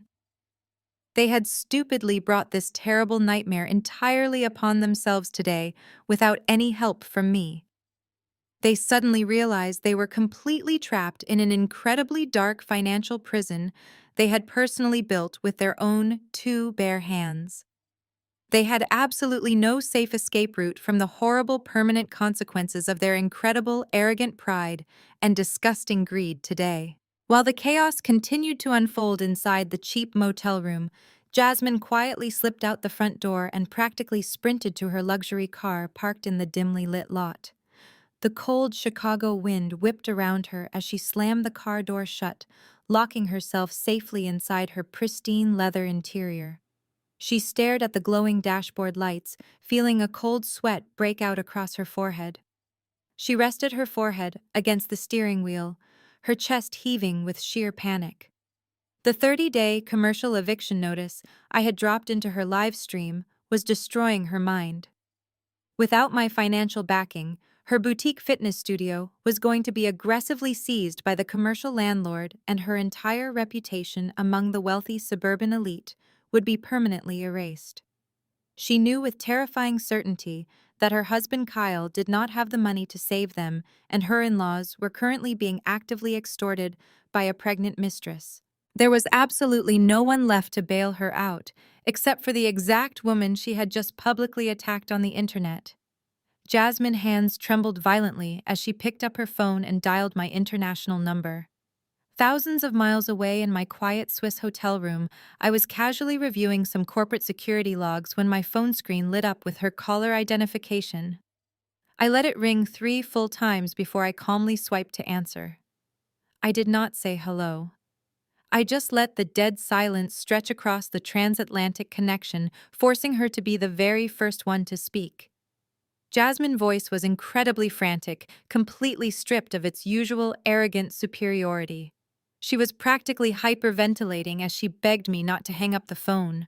She frantically whispered that she had secretly left the family behind at the motel, and that she desperately needed to make a private deal with me right now tonight. I leaned back in my chair, remaining completely silent, letting her desperation entirely consume her. Jasmine took a deep, trembling breath and launched into her massive betrayal. She frantically told me that she was willing to turn against Brad and testify on my behalf in any family court or federal legal proceeding I wanted.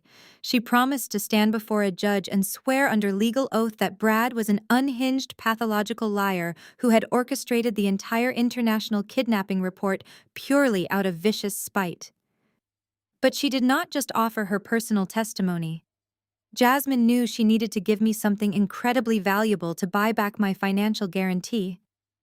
She aggressively leaned into the phone and revealed that Brad had been secretly hiding massive marital assets during our entire divorce mediation.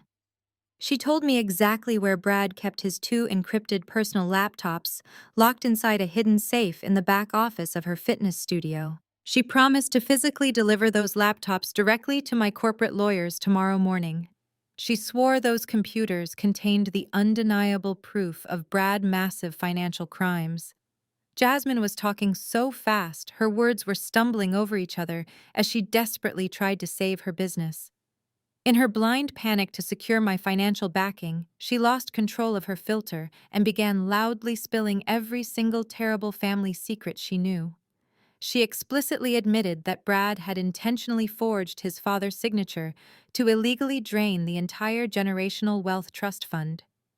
She clearly stated that Brad had sat at her dining room table practicing Thomas' signature for hours before driving to the bank to steal the money for Sienna. She verbally confirmed that both she and Kyle knew exactly what Brad was doing the entire time, but chose to stay quiet because Brad promised to give them a massive cut of the stolen money to help keep their failing gym afloat. She laid out the entire criminal conspiracy in vivid, painstaking detail, explicitly naming names, dates, and exact dollar amounts.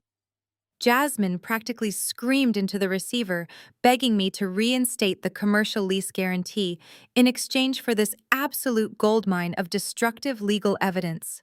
She cried that she had worked entirely too hard to build her fitness brand and that she simply could not allow Brad's disgusting mistakes to ruin her perfect life. She threw her own brother-in-law and her elderly in-laws under the bus without a single second of hesitation, proving exactly how ruthless and self-serving she truly was. She desperately asked me if we had a solid deal, pleading for my immediate verbal confirmation. She promised to publicly apologize on her social media accounts and retract every vicious lie she had told earlier that afternoon. She was literally begging for financial mercy from the woman she had viciously mocked for years. I listened to her entire frantic confession with a calm and cold expression on my face. When she finally stopped talking to catch her breath, I spoke in a low, unwavering voice. I told Jasmine that I do not negotiate with toxic, manipulative people, and I certainly do not ever buy back my own peace of mind. I clearly stated that her fitness studio was her own financial catastrophic failure, and she was going to face the brutal eviction entirely alone. I firmly told her that the massive legal destruction of her family was her problem, not mine, and I promptly hung up the phone without another word. Back in her car, Jasmine broke down sobbing uncontrollably as she realized her ultimate betrayal had failed to save her. But thousands of miles away in my peaceful hotel room, the camera panned back to reveal my brightly illuminated laptop screen. Right in the center of the screen, a bright red audio icon was blinking steadily. I had utilized my corporate security software to legally and silently record the entire phone call from the very first second she started speaking. I now possessed the ultimate audio evidence of their entire criminal conspiracy. I sat in my quiet hotel room listening to the audio recording of Jasmine completely turning against her family, and my mind immediately drifted back to a very specific memory from last Thanksgiving. The massive dining room in my former house was completely filled with my ex-husband's extended family. Thomas was sitting at the head of the long mahogany table carving the roasted turkey with an incredibly smug expression on his face. He absolutely loved holding court and making everyone else in the room feel incredibly small and insignificant. He had just returned from a supposed business trip to the Cayman Islands and was loudly bragging about his brilliant offshore financial strategies to anyone who would listen. When I politely mentioned that my corporate cybersecurity firm strictly required me to file incredibly detailed tax returns, he actually laughed right in my face. He pointed his silver carving knife at me in front of 30 people and loudly announced that only peasants and uneducated fools actually paid their full taxes to the government. He boasted that real wealth required aggressive and highly creative accounting. He openly mocked my middle-class upbringing, telling the entire table that my dedication to playing by the rules was exactly why I would never truly understand how the real world actually worked. He called me a naive corporate drone who was happily funding a broken system while he cleverly protected his massive family legacy. I did not argue with him that night. I simply smiled, took a polite sip of my red wine, and quietly filed that incredibly arrogant conversation away in my memory. He thought his wealth made him absolutely invincible and entirely above the law. He had absolutely no idea that his arrogant public bragging had just handed me the exact blueprint. I pulled my laptop closer and opened a highly secured encrypted digital drive I had been quietly building for the past 3 years. When you manage the entire household network and internet security for an arrogant man who thinks password protection is a waste of time, you tend to see absolutely everything. Thomas had regularly used my personal home office computer to log into his various offshore banking portals, completely forgetting that I could easily track and monitor his entire digital footprint. I did not just stumble upon a few missing tax forms by accident. I had methodically gathered hundreds of sensitive documents, proving a massive coordinated effort to permanently evade federal taxes. I sat in the quiet Swiss evening, meticulously organizing the files into a perfectly structured 500-page digital dossier. The financial evidence was absolutely devastating and entirely undeniable. I had incredibly clear digital copies of the fake shell company registrations in the Cayman Islands that he used to illegally funnel his consulting revenue. I had crystal clear screenshots of the multiple unlisted bank accounts he used to hide his massive liquid assets from the federal government. I even had his personal email threads where he explicitly instructed his shady accountant to deliberately alter the property valuation of his luxury retirement condo to avoid paying the proper capital gains taxes. Every single document was perfectly organized, fully indexed, and correctly cross-referenced with federal tax codes.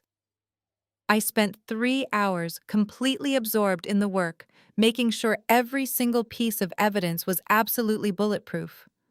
I knew the Internal Revenue Service whistleblower office did not ever waste their precious time on vague accusations or petty family drama. They required cold, hard, irrefutable financial facts, and I was providing them with a literal goldmine of absolute criminal proof. I filled out the official federal submission forms with intense focus, typing out a comprehensive executive summary that clearly detailed exactly how Thomas had systematically defrauded the United States government for over a decade. I did not feel a single ounce of guilt or hesitation as I securely attached the massive file. Thomas had relentlessly bullied me, mocked my hard work, and actively encouraged his son to financially ruin me just to successfully fund a pregnant mistress. He had tried to use his wealth as a sharp weapon to completely destroy my entire life, without any remorse. Now I was taking that exact same wealth and using it to permanently dismantle his false reality.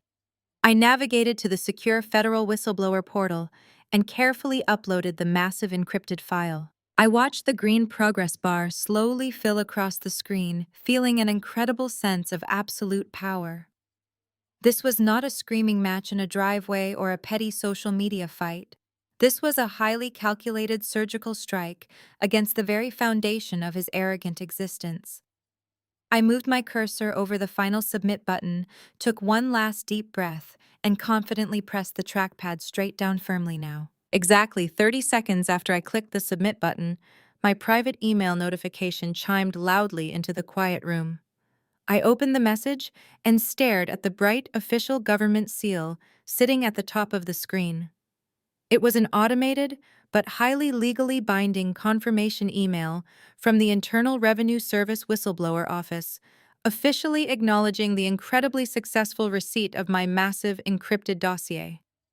The email explicitly assigned a permanent federal tracking number to my specific case, verifying that my identity would remain entirely legally protected throughout their entire incredibly aggressive auditing process.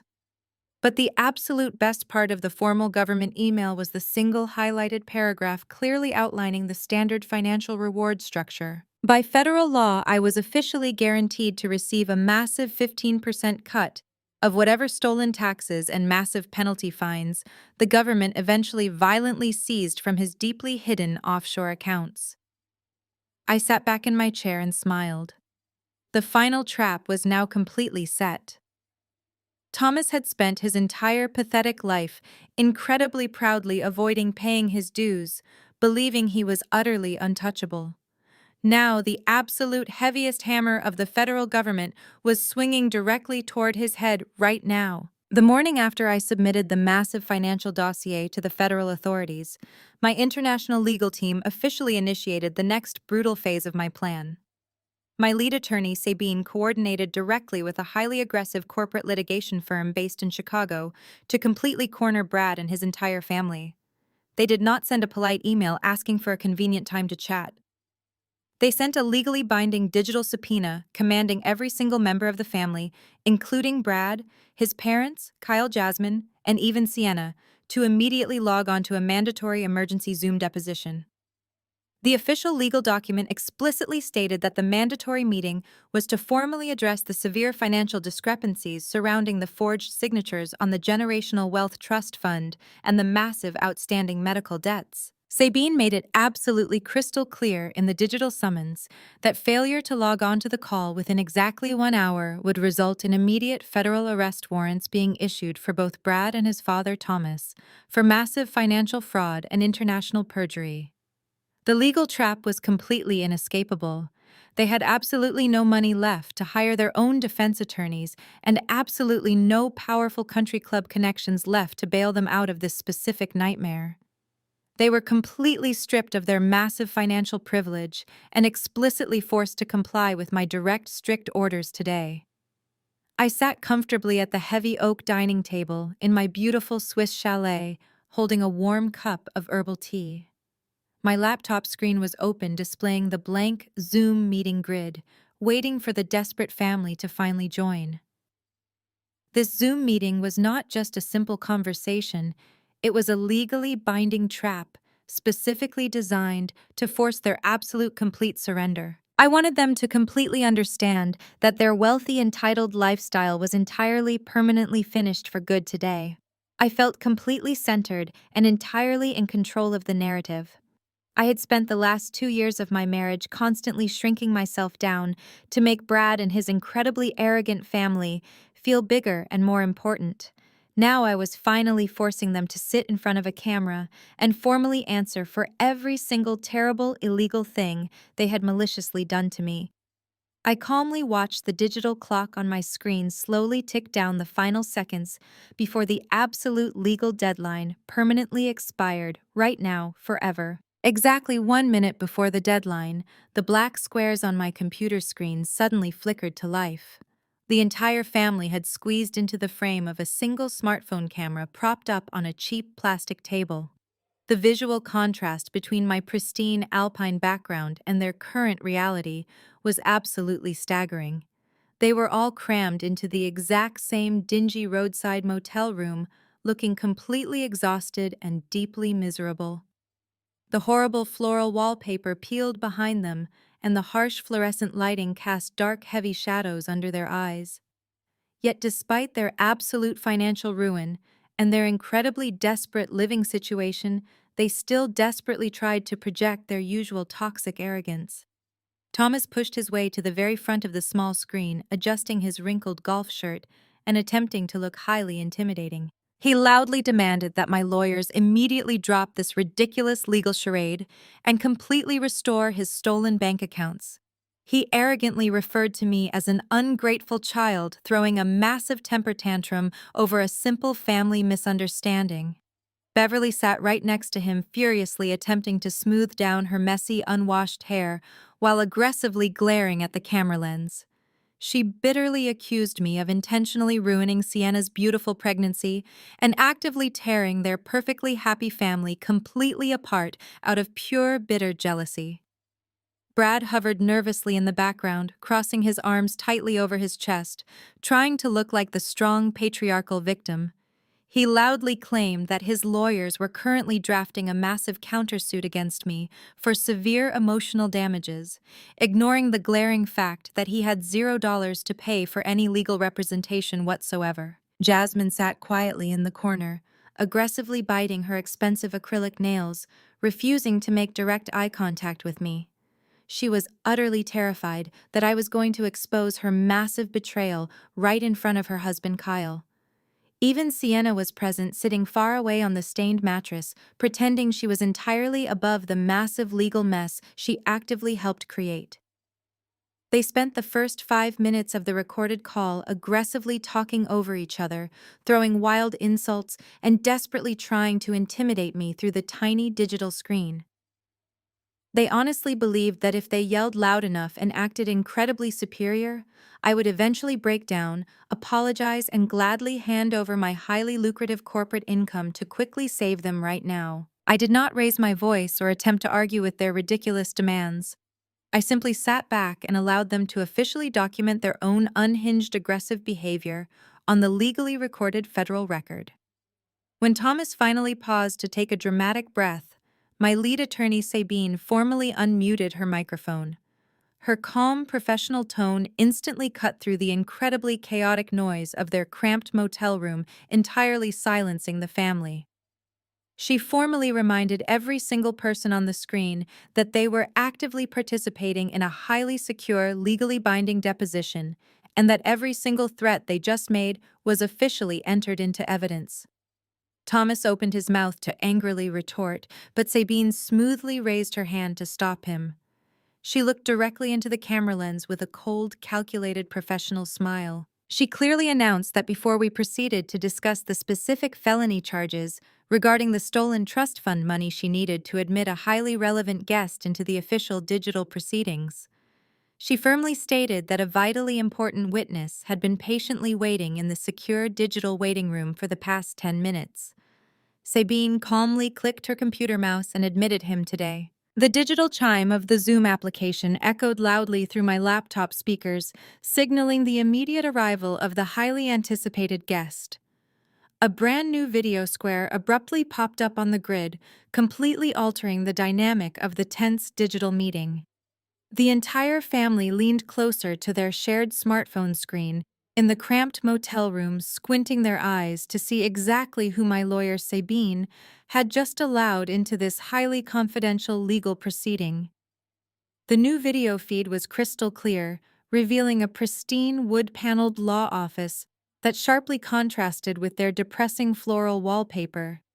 Sitting confidently at the center of the mahogany conference table was a handsome, muscular man in a tailored navy blue suit. He had a stern, entirely unyielding expression on his face. Sitting right next to him was an older, incredibly sharp-looking gentleman wearing thick-framed glasses and a highly expensive gray pinstripe suit, perfectly playing the role of a high-powered civil litigation attorney. The moment the new square appeared on the screen, Sienna let out a blood-curdling gasp. She physically jumped backward on the stained motel mattress, her hands flying up to cover her mouth, in absolute sheer terror. Her eyes went completely wide, practically bulging out of her head, as she stared at the man on the screen. The arrogant mask she had worn just seconds ago was entirely ripped away, replaced by raw, unfiltered panic. The handsome man in the navy suit leaned forward, calmly, adjusting the microphone sitting in front of him. He looked directly into the camera lens and formally introduced himself to the completely stunned family. He stated in a deep, resonant voice that his name was Derek, and he was the current and highly devoted legal husband of Sienna, right here today now. Before Brad could even open his mouth to process this shocking new information, Derek Lawyer immediately took full control of the digital meeting. He did not offer any polite greetings or waste any time on meaningless pleasantries. He firmly stated that his legal firm was officially representing Derek in a massive multi-million-dollar civil fraud lawsuit filed directly against Brad. The lawyer held up a thick manila folder directly to the camera lens, dramatically tapping the heavy legal documents with his expensive gold pen. He clearly explained that they were actively suing Brad under the incredibly severe and rarely utilized legal statutes of alienation of affection and intentional infliction of severe emotional distress. The older attorney laid out the absolute brutal facts of their devastating case with cold, methodical precision. He stated that they had successfully subpoenaed the highly detailed medical records from the Chicago maternity clinic utilizing the exact same ultrasound images and comprehensive genetic testing reports that Brad had so foolishly requested to explicitly prove paternity fraud. Furthermore, Derek Lawyer revealed that they possessed absolute concrete financial evidence regarding every single extravagant gift Brad had illegally purchased for Sienna using the stolen generational wealth trust fund. He held up massive stacks of printed bank receipts explicitly detailing the luxury cars, the designer wardrobes, the expensive jewelry, and the incredibly lavish tropical vacations Brad had funded to wrongfully seduce a legally married woman. The lawyer sternly explained that because Brad had intentionally and maliciously used massively fraudulent funds to actively destroy an existing legal marriage, he was now held entirely personally liable for massive financial damages. Derek sat quietly next to his attorney, nodding his head with a cold, satisfied expression as the lawyer expertly tightened the legal noose around Brad's neck. The attorney completely shattered Brad's final defense by stating that because Brad was a fully consenting adult who had actively participated in this highly documented deceitful affair, he could not claim any form of victimhood or financial ignorance. He confidently promised to legally seize every single remaining asset Brad possessed, right down to his leased luxury vehicle, to fully compensate his client for the massive emotional destruction and incredible financial chaos caused by his horribly selfish actions. The older lawyer smiled a vicious, incredibly predatory smile, promising to drag Brad's completely ruined name through every single public court proceeding and local news outlet available to them. He made it absolutely crystal clear that this was not a simple threat, but an actively filed binding federal lawsuit that Brad could not possibly escape, hide from, or ever afford to fight back against today, right here in front of his entire deeply ashamed family, who were now violently forced to publicly witness his incredibly absolute and highly permanent financial execution without being able to offer a single shred of meaningful defense or protection for their previously arrogant and incredibly foolish golden son, entirely, permanently, completely, and without any hesitation in this very exact, single agonizing moment right now. Sienna could not handle the sheer magnitude of the absolute legal destruction raining down upon her massive extortion scheme. She let out an incredibly high-pitched, horrified scream that physically rattled the cheap microphone inside the dingy motel room. She violently lunged toward the small plastic table, completely ignoring Thomas and Beverly, who were actively trying to pull her aggressively backward. She frantically reached out her shaking hands and viciously slammed the smartphone directly face down onto the table, entirely severing her personal visual connection to the digital call. But the audio feed remained perfectly open, loudly broadcasting her hysterical, desperate sobbing to the entire, absolutely silent virtual room. Brad did not move a single muscle.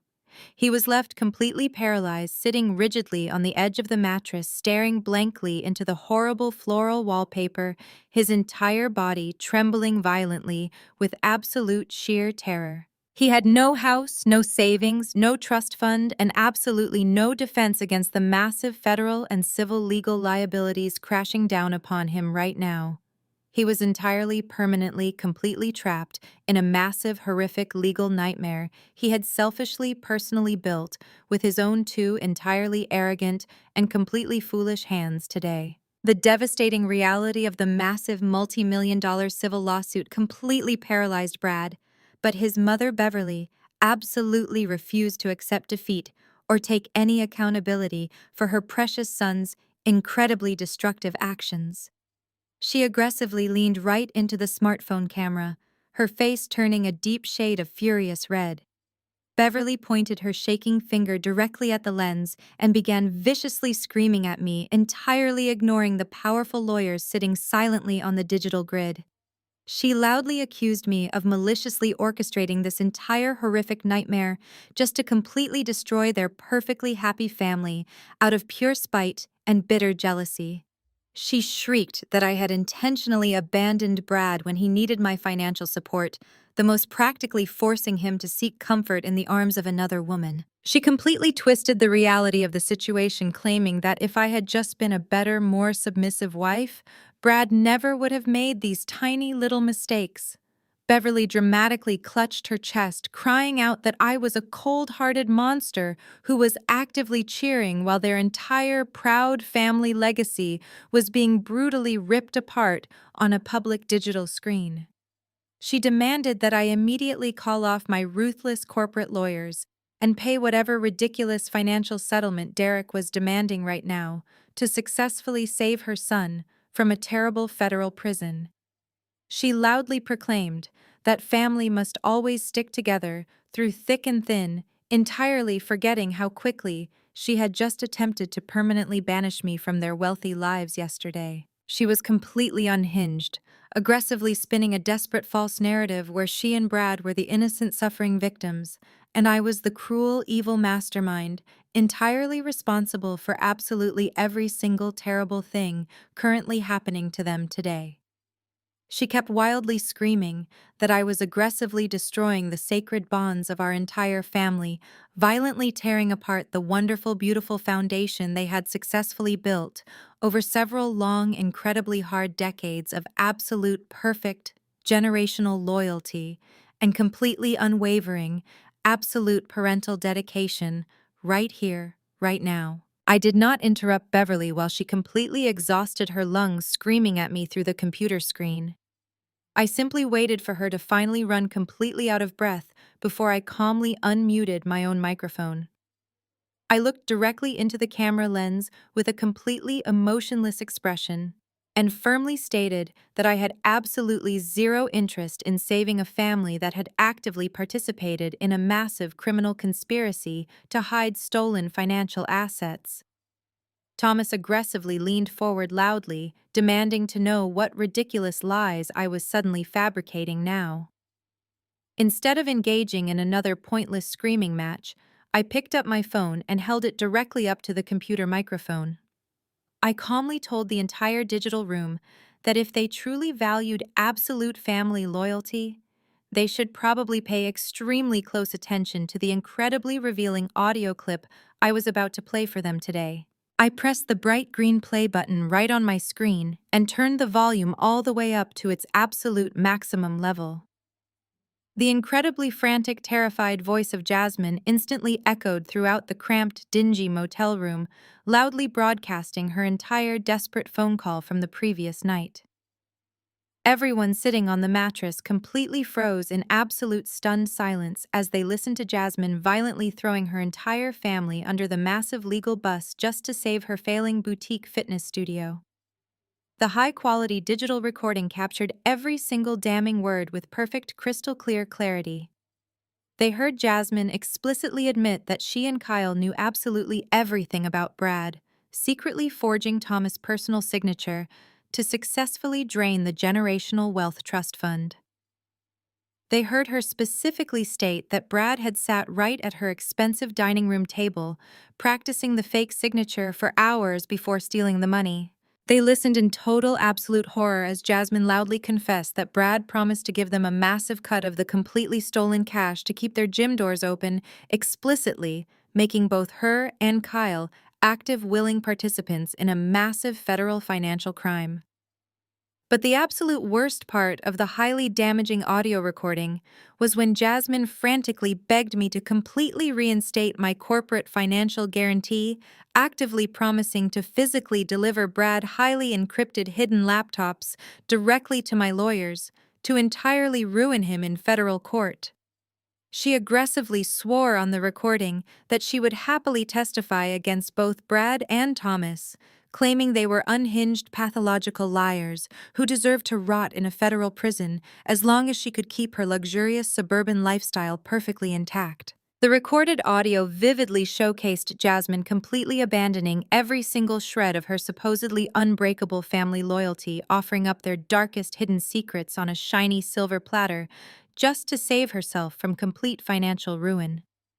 I let the highly incriminating audio file play entirely through to the very last agonizing second, absolutely ensuring that every single person in that terrible motel room heard exactly how viciously ruthless and entirely self-serving Jasmine truly was behind their backs. She was entirely willing to completely sacrifice their freedom and absolutely destroy their entire future just to secure her own extremely selfish financial survival right now. When the recording finally ended, the incredibly heavy, suffocating silence that fell over the digital call was absolutely deafening. Kyle slowly turned his head to look directly at his wife sitting right beside him on the crowded bed. His expression was completely shattered, entirely filled with absolute unadulterated horror, as he suddenly realized he was legally married to a completely ruthless traitor. Jasmine desperately tried to reach out and grab his arm, frantically stammering out a string of pathetic excuses, but Kyle violently shoved her hand away. He stared at her with absolute disgust, visibly recoiling from her presence.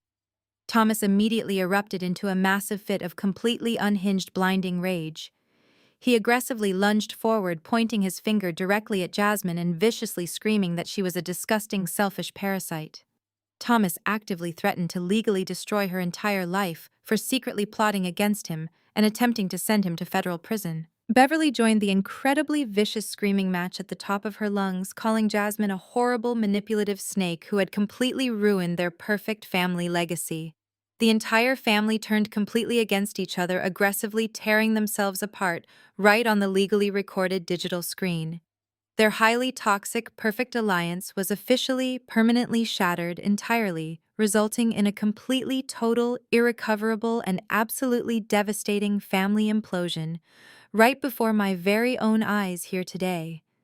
They were viciously shouting, screaming, and completely losing their absolute minds over the massive, incredible betrayal entirely destroying any tiny shred of dignity they had left. Brad was completely ignored entirely, left alone in his massive, crushing debt, while his furious parents viciously attacked his completely terrified sister-in-law, making the absolutely horrifying scene completely spectacularly beautiful to actively watch from my entirely peaceful, extremely safe, incredibly luxurious, quiet room, perfectly separated from their incredibly toxic and terrible nightmare forever and ever, starting right now, today, and forever more absolutely. The vicious screaming match continued to echo loudly through the cramped motel room when Thomas suddenly stopped yelling. His face went completely pale as his personal cell phone resting on the cheap plastic table violently buzzed. The loud, aggressive vibration cut through the chaotic noise of his fighting family, drawing his immediate attention. He angrily snatched the device off the table, expecting it to be another harassing message from a local creditor, but the notification staring back at him was far more terrifying. It was an urgent, high-priority email from his highly secretive, personal offshore financial accountant right now.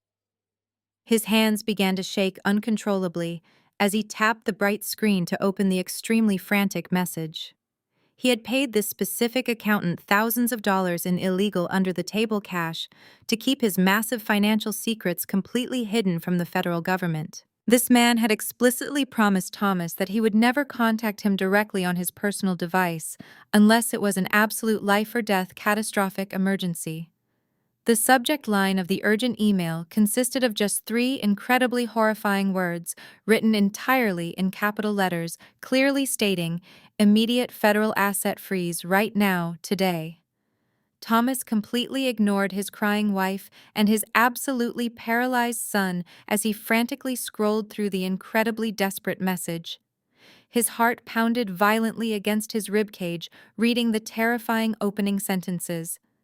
The accountant was entirely panicking, explaining in completely frantic, disorganized paragraphs that federal agents had suddenly raided his private Chicago office early this morning, armed with massive federal warrants. The accountant explicitly stated that the authorities already possessed incredibly highly detailed, perfectly organized files containing exact dates, specific offshore account numbers, and completely undeniable proof of Thomas' massive, decade-long severe criminal tax evasion scheme, right here now. Thomas could actually feel his throat completely close up as sheer, unadulterated panic entirely consumed him. He realized with absolute terrifying clarity that this was not a simple random routine financial audit. The federal government knew absolutely everything about his secret shell companies, his hidden tropical bank accounts, and his completely falsified property valuations.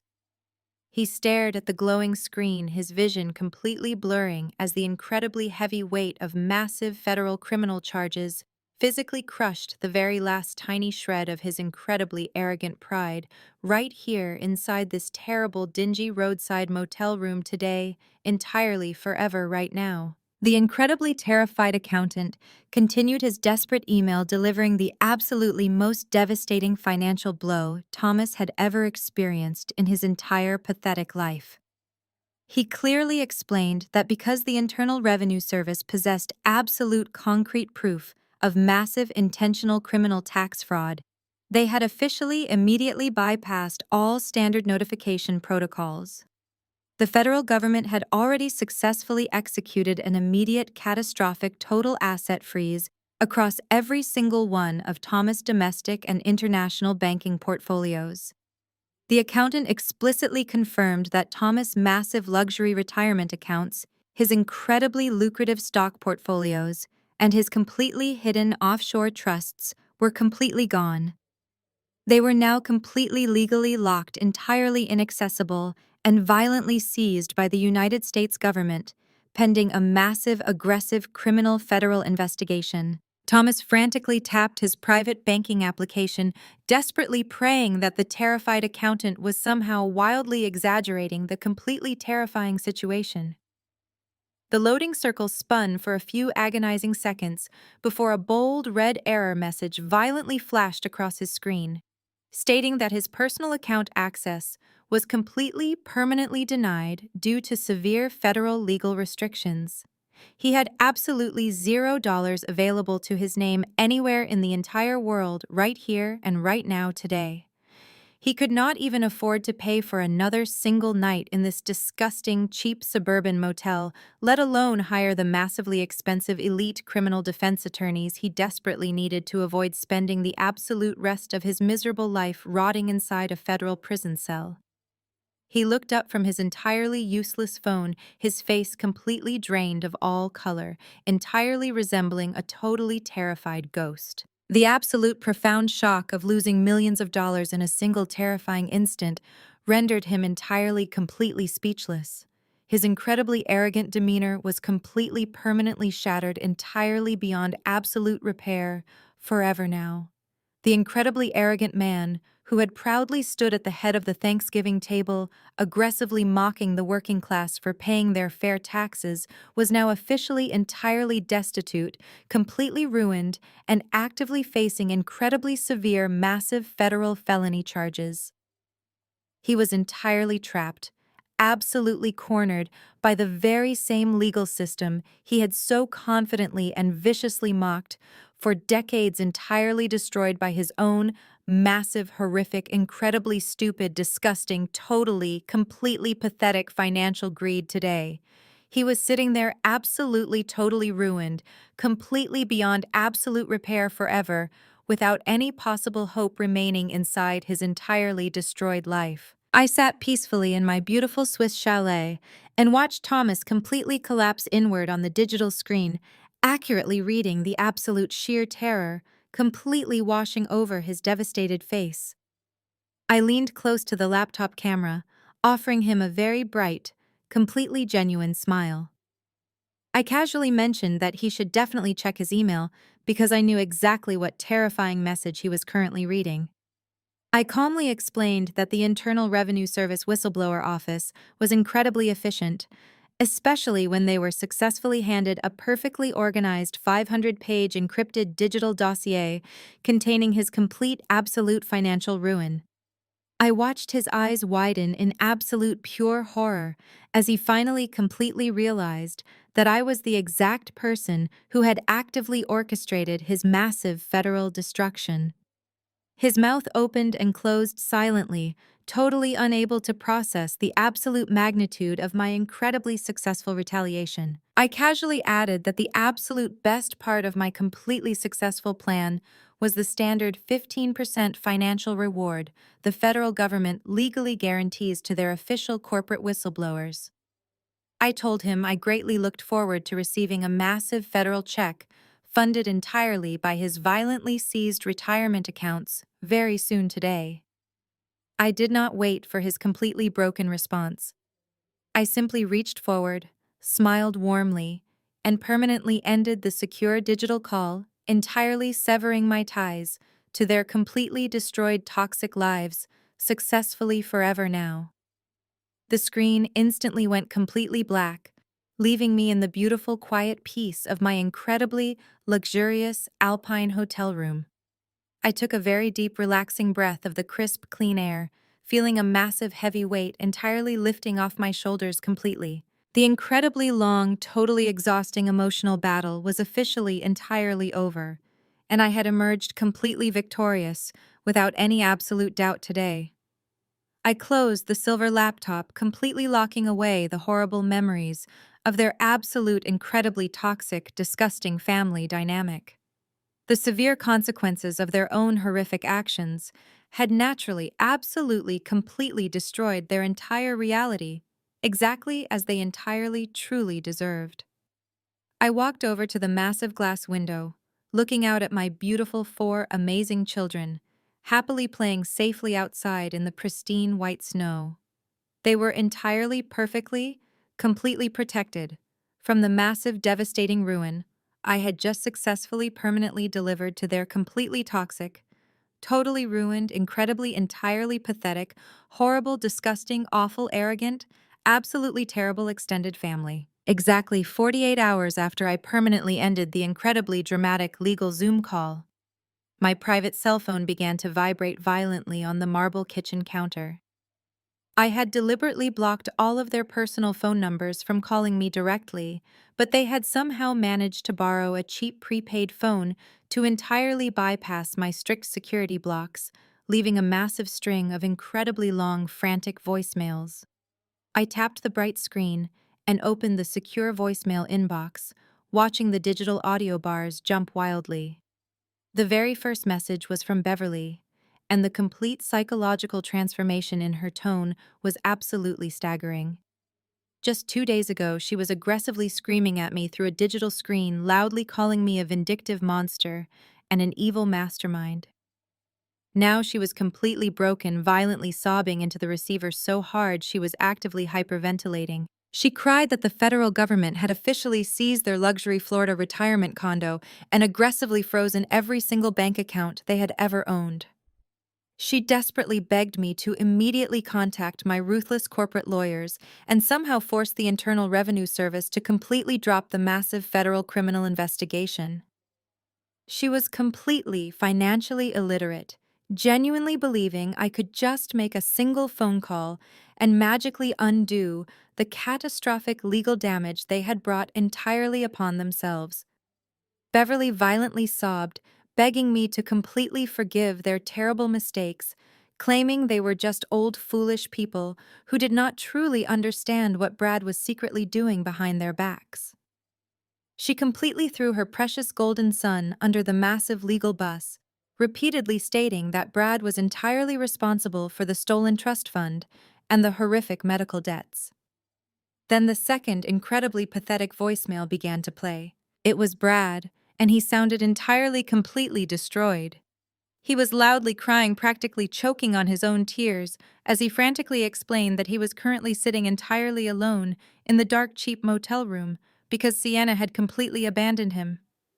He said Derek highly aggressive civil fraud lawyers had already successfully filed the massive alienation of affection lawsuit and actively frozen his only remaining checking account, leaving him entirely completely penniless today. He desperately begged me to just send him a few $1,000s so he could afford to eat and hire a cheap local public defender. He apologized profusely for the completely fake international kidnapping report, crying that he was just incredibly stressed and completely not thinking straight.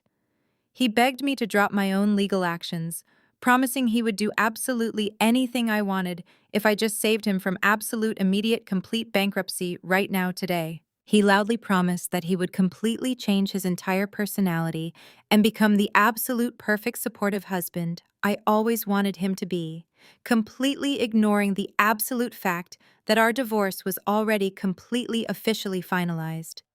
He sobbed that he was incredibly terrified of going to a dangerous federal prison, entirely begging me to completely rescue him from the absolute terrible, horrific consequences of his own completely selfish, entirely illegal actions right now. When the pathetic apologies and desperate begging completely failed to generate an immediate response from me, they aggressively pivoted to their absolute favorite toxic tactic, which was massive emotional manipulation. Brad left a third entirely frantic voicemail, intentionally lowering his voice to sound incredibly wounded and deeply victimized. He completely stopped taking any accountability for his own horrific actions and started heavily, actively guilt-tripping me. He cried into the phone, asking me how I could possibly be so incredibly cold-hearted to deliberately destroy the loving father of my own beautiful children. He desperately pleaded with me to think about the kids, loudly claiming that our 4 innocent children would be completely permanently traumatized if they had to watch their own father go to a federal prison and live on the dangerous streets. He violently twisted the narrative, asking me how I was going to explain to my kids that their wealthy mother actively allowed their father to become entirely, completely homeless. Beverly chimed in on a completely separate audio message, heavily playing the role of the devoted, heartbroken grandmother. She loudly cried that family was absolutely everything and strongly demanded that I immediately step up to do the right Christian thing for the absolute sake of the completely innocent grandchildren. She told me that holding on to bitter grudges was incredibly unhealthy and that I needed to completely sacrifice my own financial security to instantly rescue them because that is exactly what a good mother would naturally do. They continuously used my kids as a massive emotional shield, desperately hoping my strong maternal instincts would completely override my basic common sense. They honestly believed that if they aggressively repeated the words, family and father enough times, I would magically forget the absolute terrifying fact that Brad had maliciously tried to have my kids violently taken away from me by the Swiss federal police just a few short days ago today. I stood quietly on the beautiful wooden balcony of my incredibly luxurious Swiss chalet, listening to their absolutely desperate manipulation tactics completely play out on the loud phone speaker. The morning air was beautifully crisp and completely refreshing, carrying the incredibly sweet scent of the nearby pine trees. I held a warm ceramic mug of freshly brewed coffee in my hands, watching the bright morning sun slowly rise over the magnificent snow-capped mountains in the distance. As Brad, entirely pathetic sobbing, and Beverly highly toxic guilt trips violently echoed into the peaceful Alpine air, I waited to feel a single ounce of guilt or hesitation. I dug deep into my heart, searching for any remaining shred of sympathy or lingering affection for the terrible people who used to be my entire family. But there was absolutely nothing left inside me for them. My heart was entirely, completely peaceful, totally untroubled by their massive, devastating financial ruin. I took a very slow, delicious sip of my hot coffee, feeling completely serene. Their incredible tears and highly desperate begging meant absolutely nothing to me anymore, because they were entirely suffering the exact natural consequences of their own incredibly terrible, totally abusive choices today, completely forever now. I stepped back inside the warmth of my Swiss chalet, leaving the cold air behind on the balcony. I walked over to the massive stone fireplace and set my empty coffee mug down on the polished wooden mantel. My phone was still actively lighting up with desperate notifications from the prepaid numbers they were using to harass me. For the past 12 years of my life, I had always been the designated emergency responder for Brad and his chaotic family. Whenever Thomas made a terrible decision, or Beverly offended a wealthy country club friend, or Jasmine overspent on her ridiculous fitness studio, I was the one expected to immediately fix the massive problem. They had trained me to jump at their absolute command using heavy guilt and toxic manipulation to keep me completely in line. But standing in my peaceful living room, looking at the bright screen of my smartphone, I finally entirely understood the massive difference between a genuine family emergency and a highly manufactured crisis. I unlocked my phone and calmly opened the massive family text message group chat that had completely dominated my daily life for over a decade. The chat was currently entirely flooded with dozens of frantic, incredibly long paragraphs from Brad and his parents, desperately begging for financial salvation. In the past, I would have carefully drafted a highly polite, accommodating response, desperately trying to smooth over their massive mistakes and keep the fragile family peace completely intact.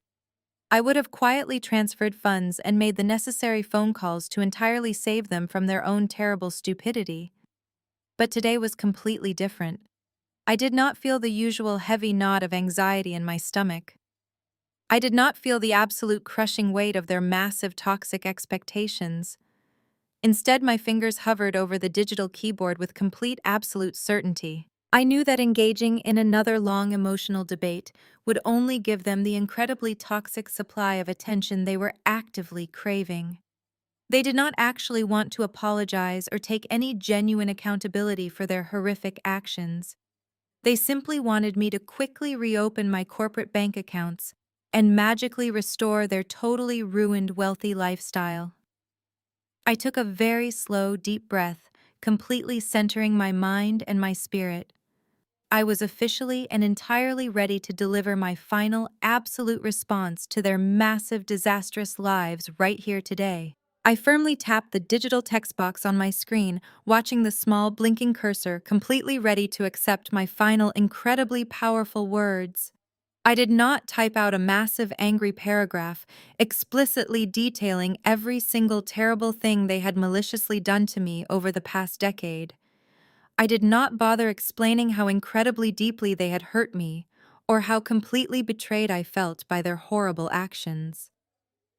I knew that explaining my personal feelings to a group of highly narcissistic individuals was completely pointless because they lacked any genuine capacity for absolute empathy. Instead, I typed out two incredibly short, absolutely undeniable sentences that completely shattered their entire toxic reality right down to its absolute core. I typed the phrase stating that the severe consequences of their own incredibly terrible actions are absolutely not my personal emergency. I stared at those specific words on the bright screen, feeling a massive wave of absolute liberation wash over my entire soul. For 12 incredibly long years, they had actively convinced me that their bad financial choices, their horrible social behavior, and their completely selfish mistakes were somehow my direct personal responsibility to instantly fix. They had weaponized my completely natural empathy, actively turning my quiet generosity into a massive personal weakness. But writing that single powerful sentence completely permanently severed the invisible heavy chains they had wrapped tightly around my neck. I was explicitly, legally, and emotionally completely returning their massive, terrible baggage directly back to them entirely. I was strongly refusing to carry the incredibly heavy, crushing weight of their massive financial debt, their completely terrifying federal criminal charges, and their highly pathetic, ruined reputations. If Brad wanted to financially ruin himself for a pregnant young mistress, that was his own personal terrifying tragedy. If Thomas wanted to completely evade massive federal taxes and actively risk spending the rest of his miserable life inside a dangerous federal prison, that was entirely his own, highly arrogant, catastrophic choice.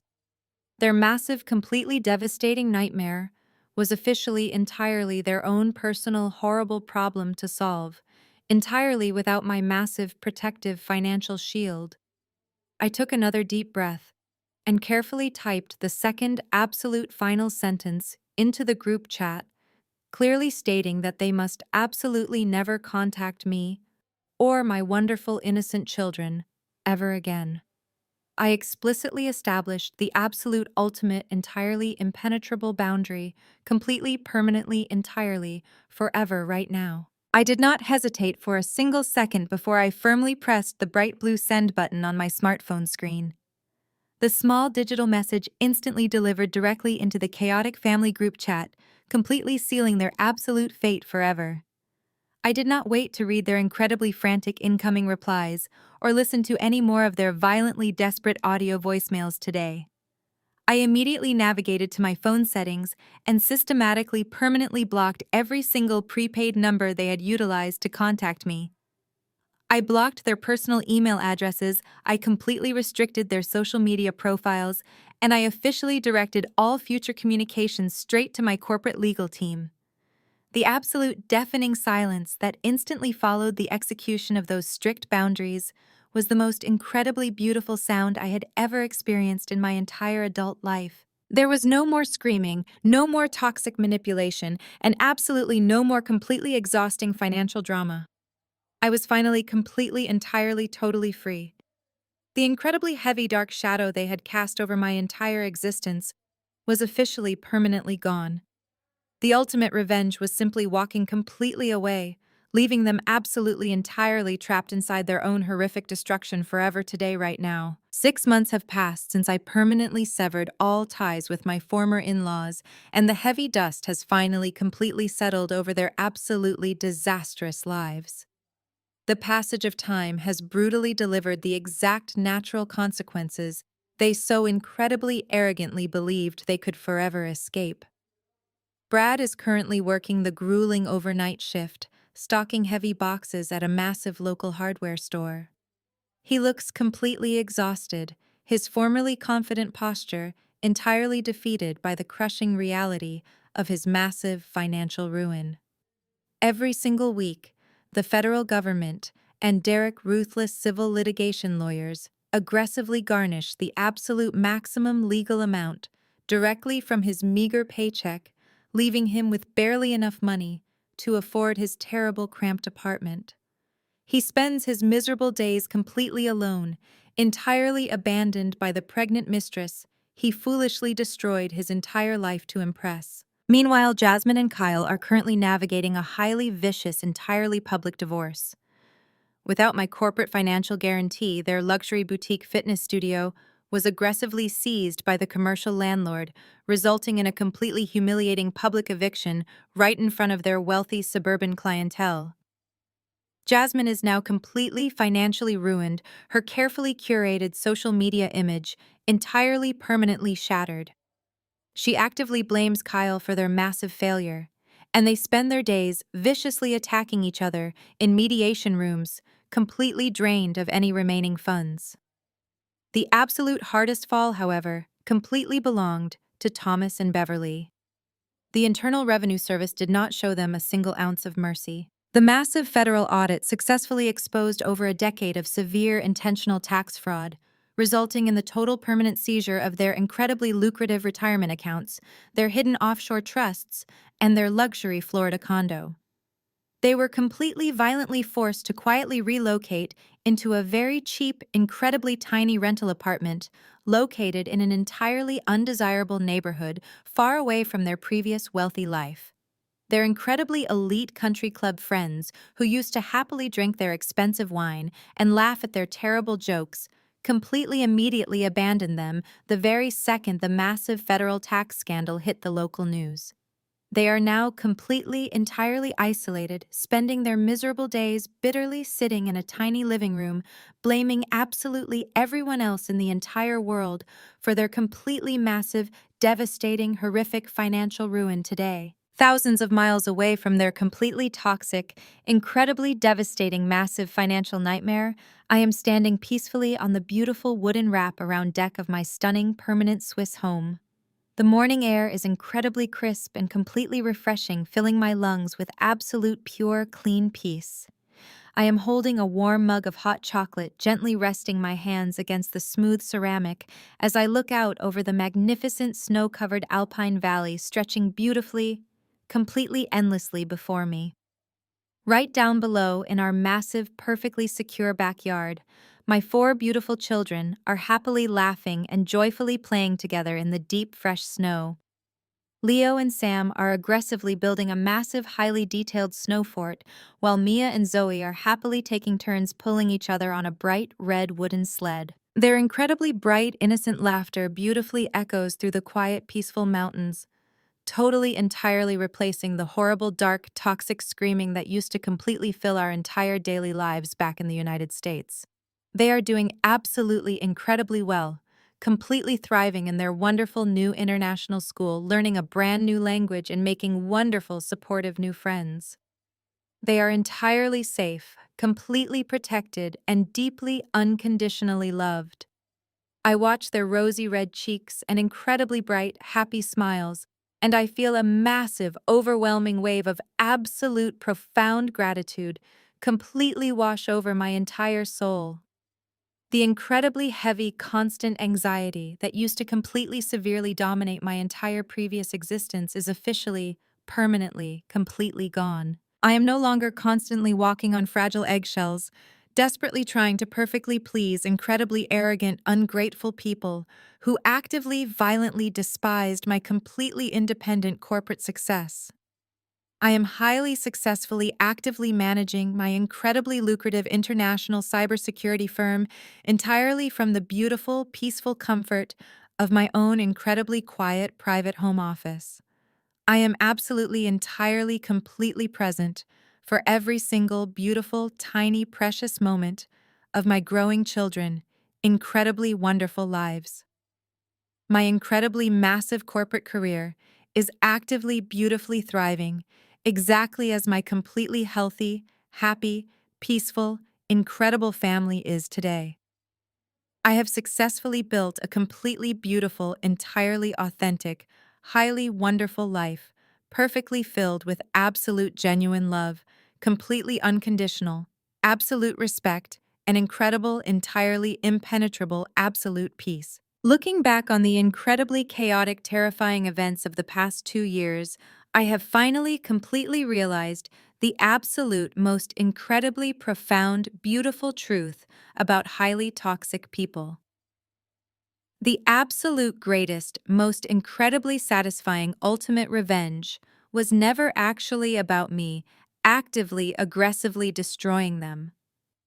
True revenge was simply completely confidently stepping totally aside, removing my massive protective financial shield, and completely, entirely letting them entirely destroy their own absolutely miserable, pathetic lives completely by themselves.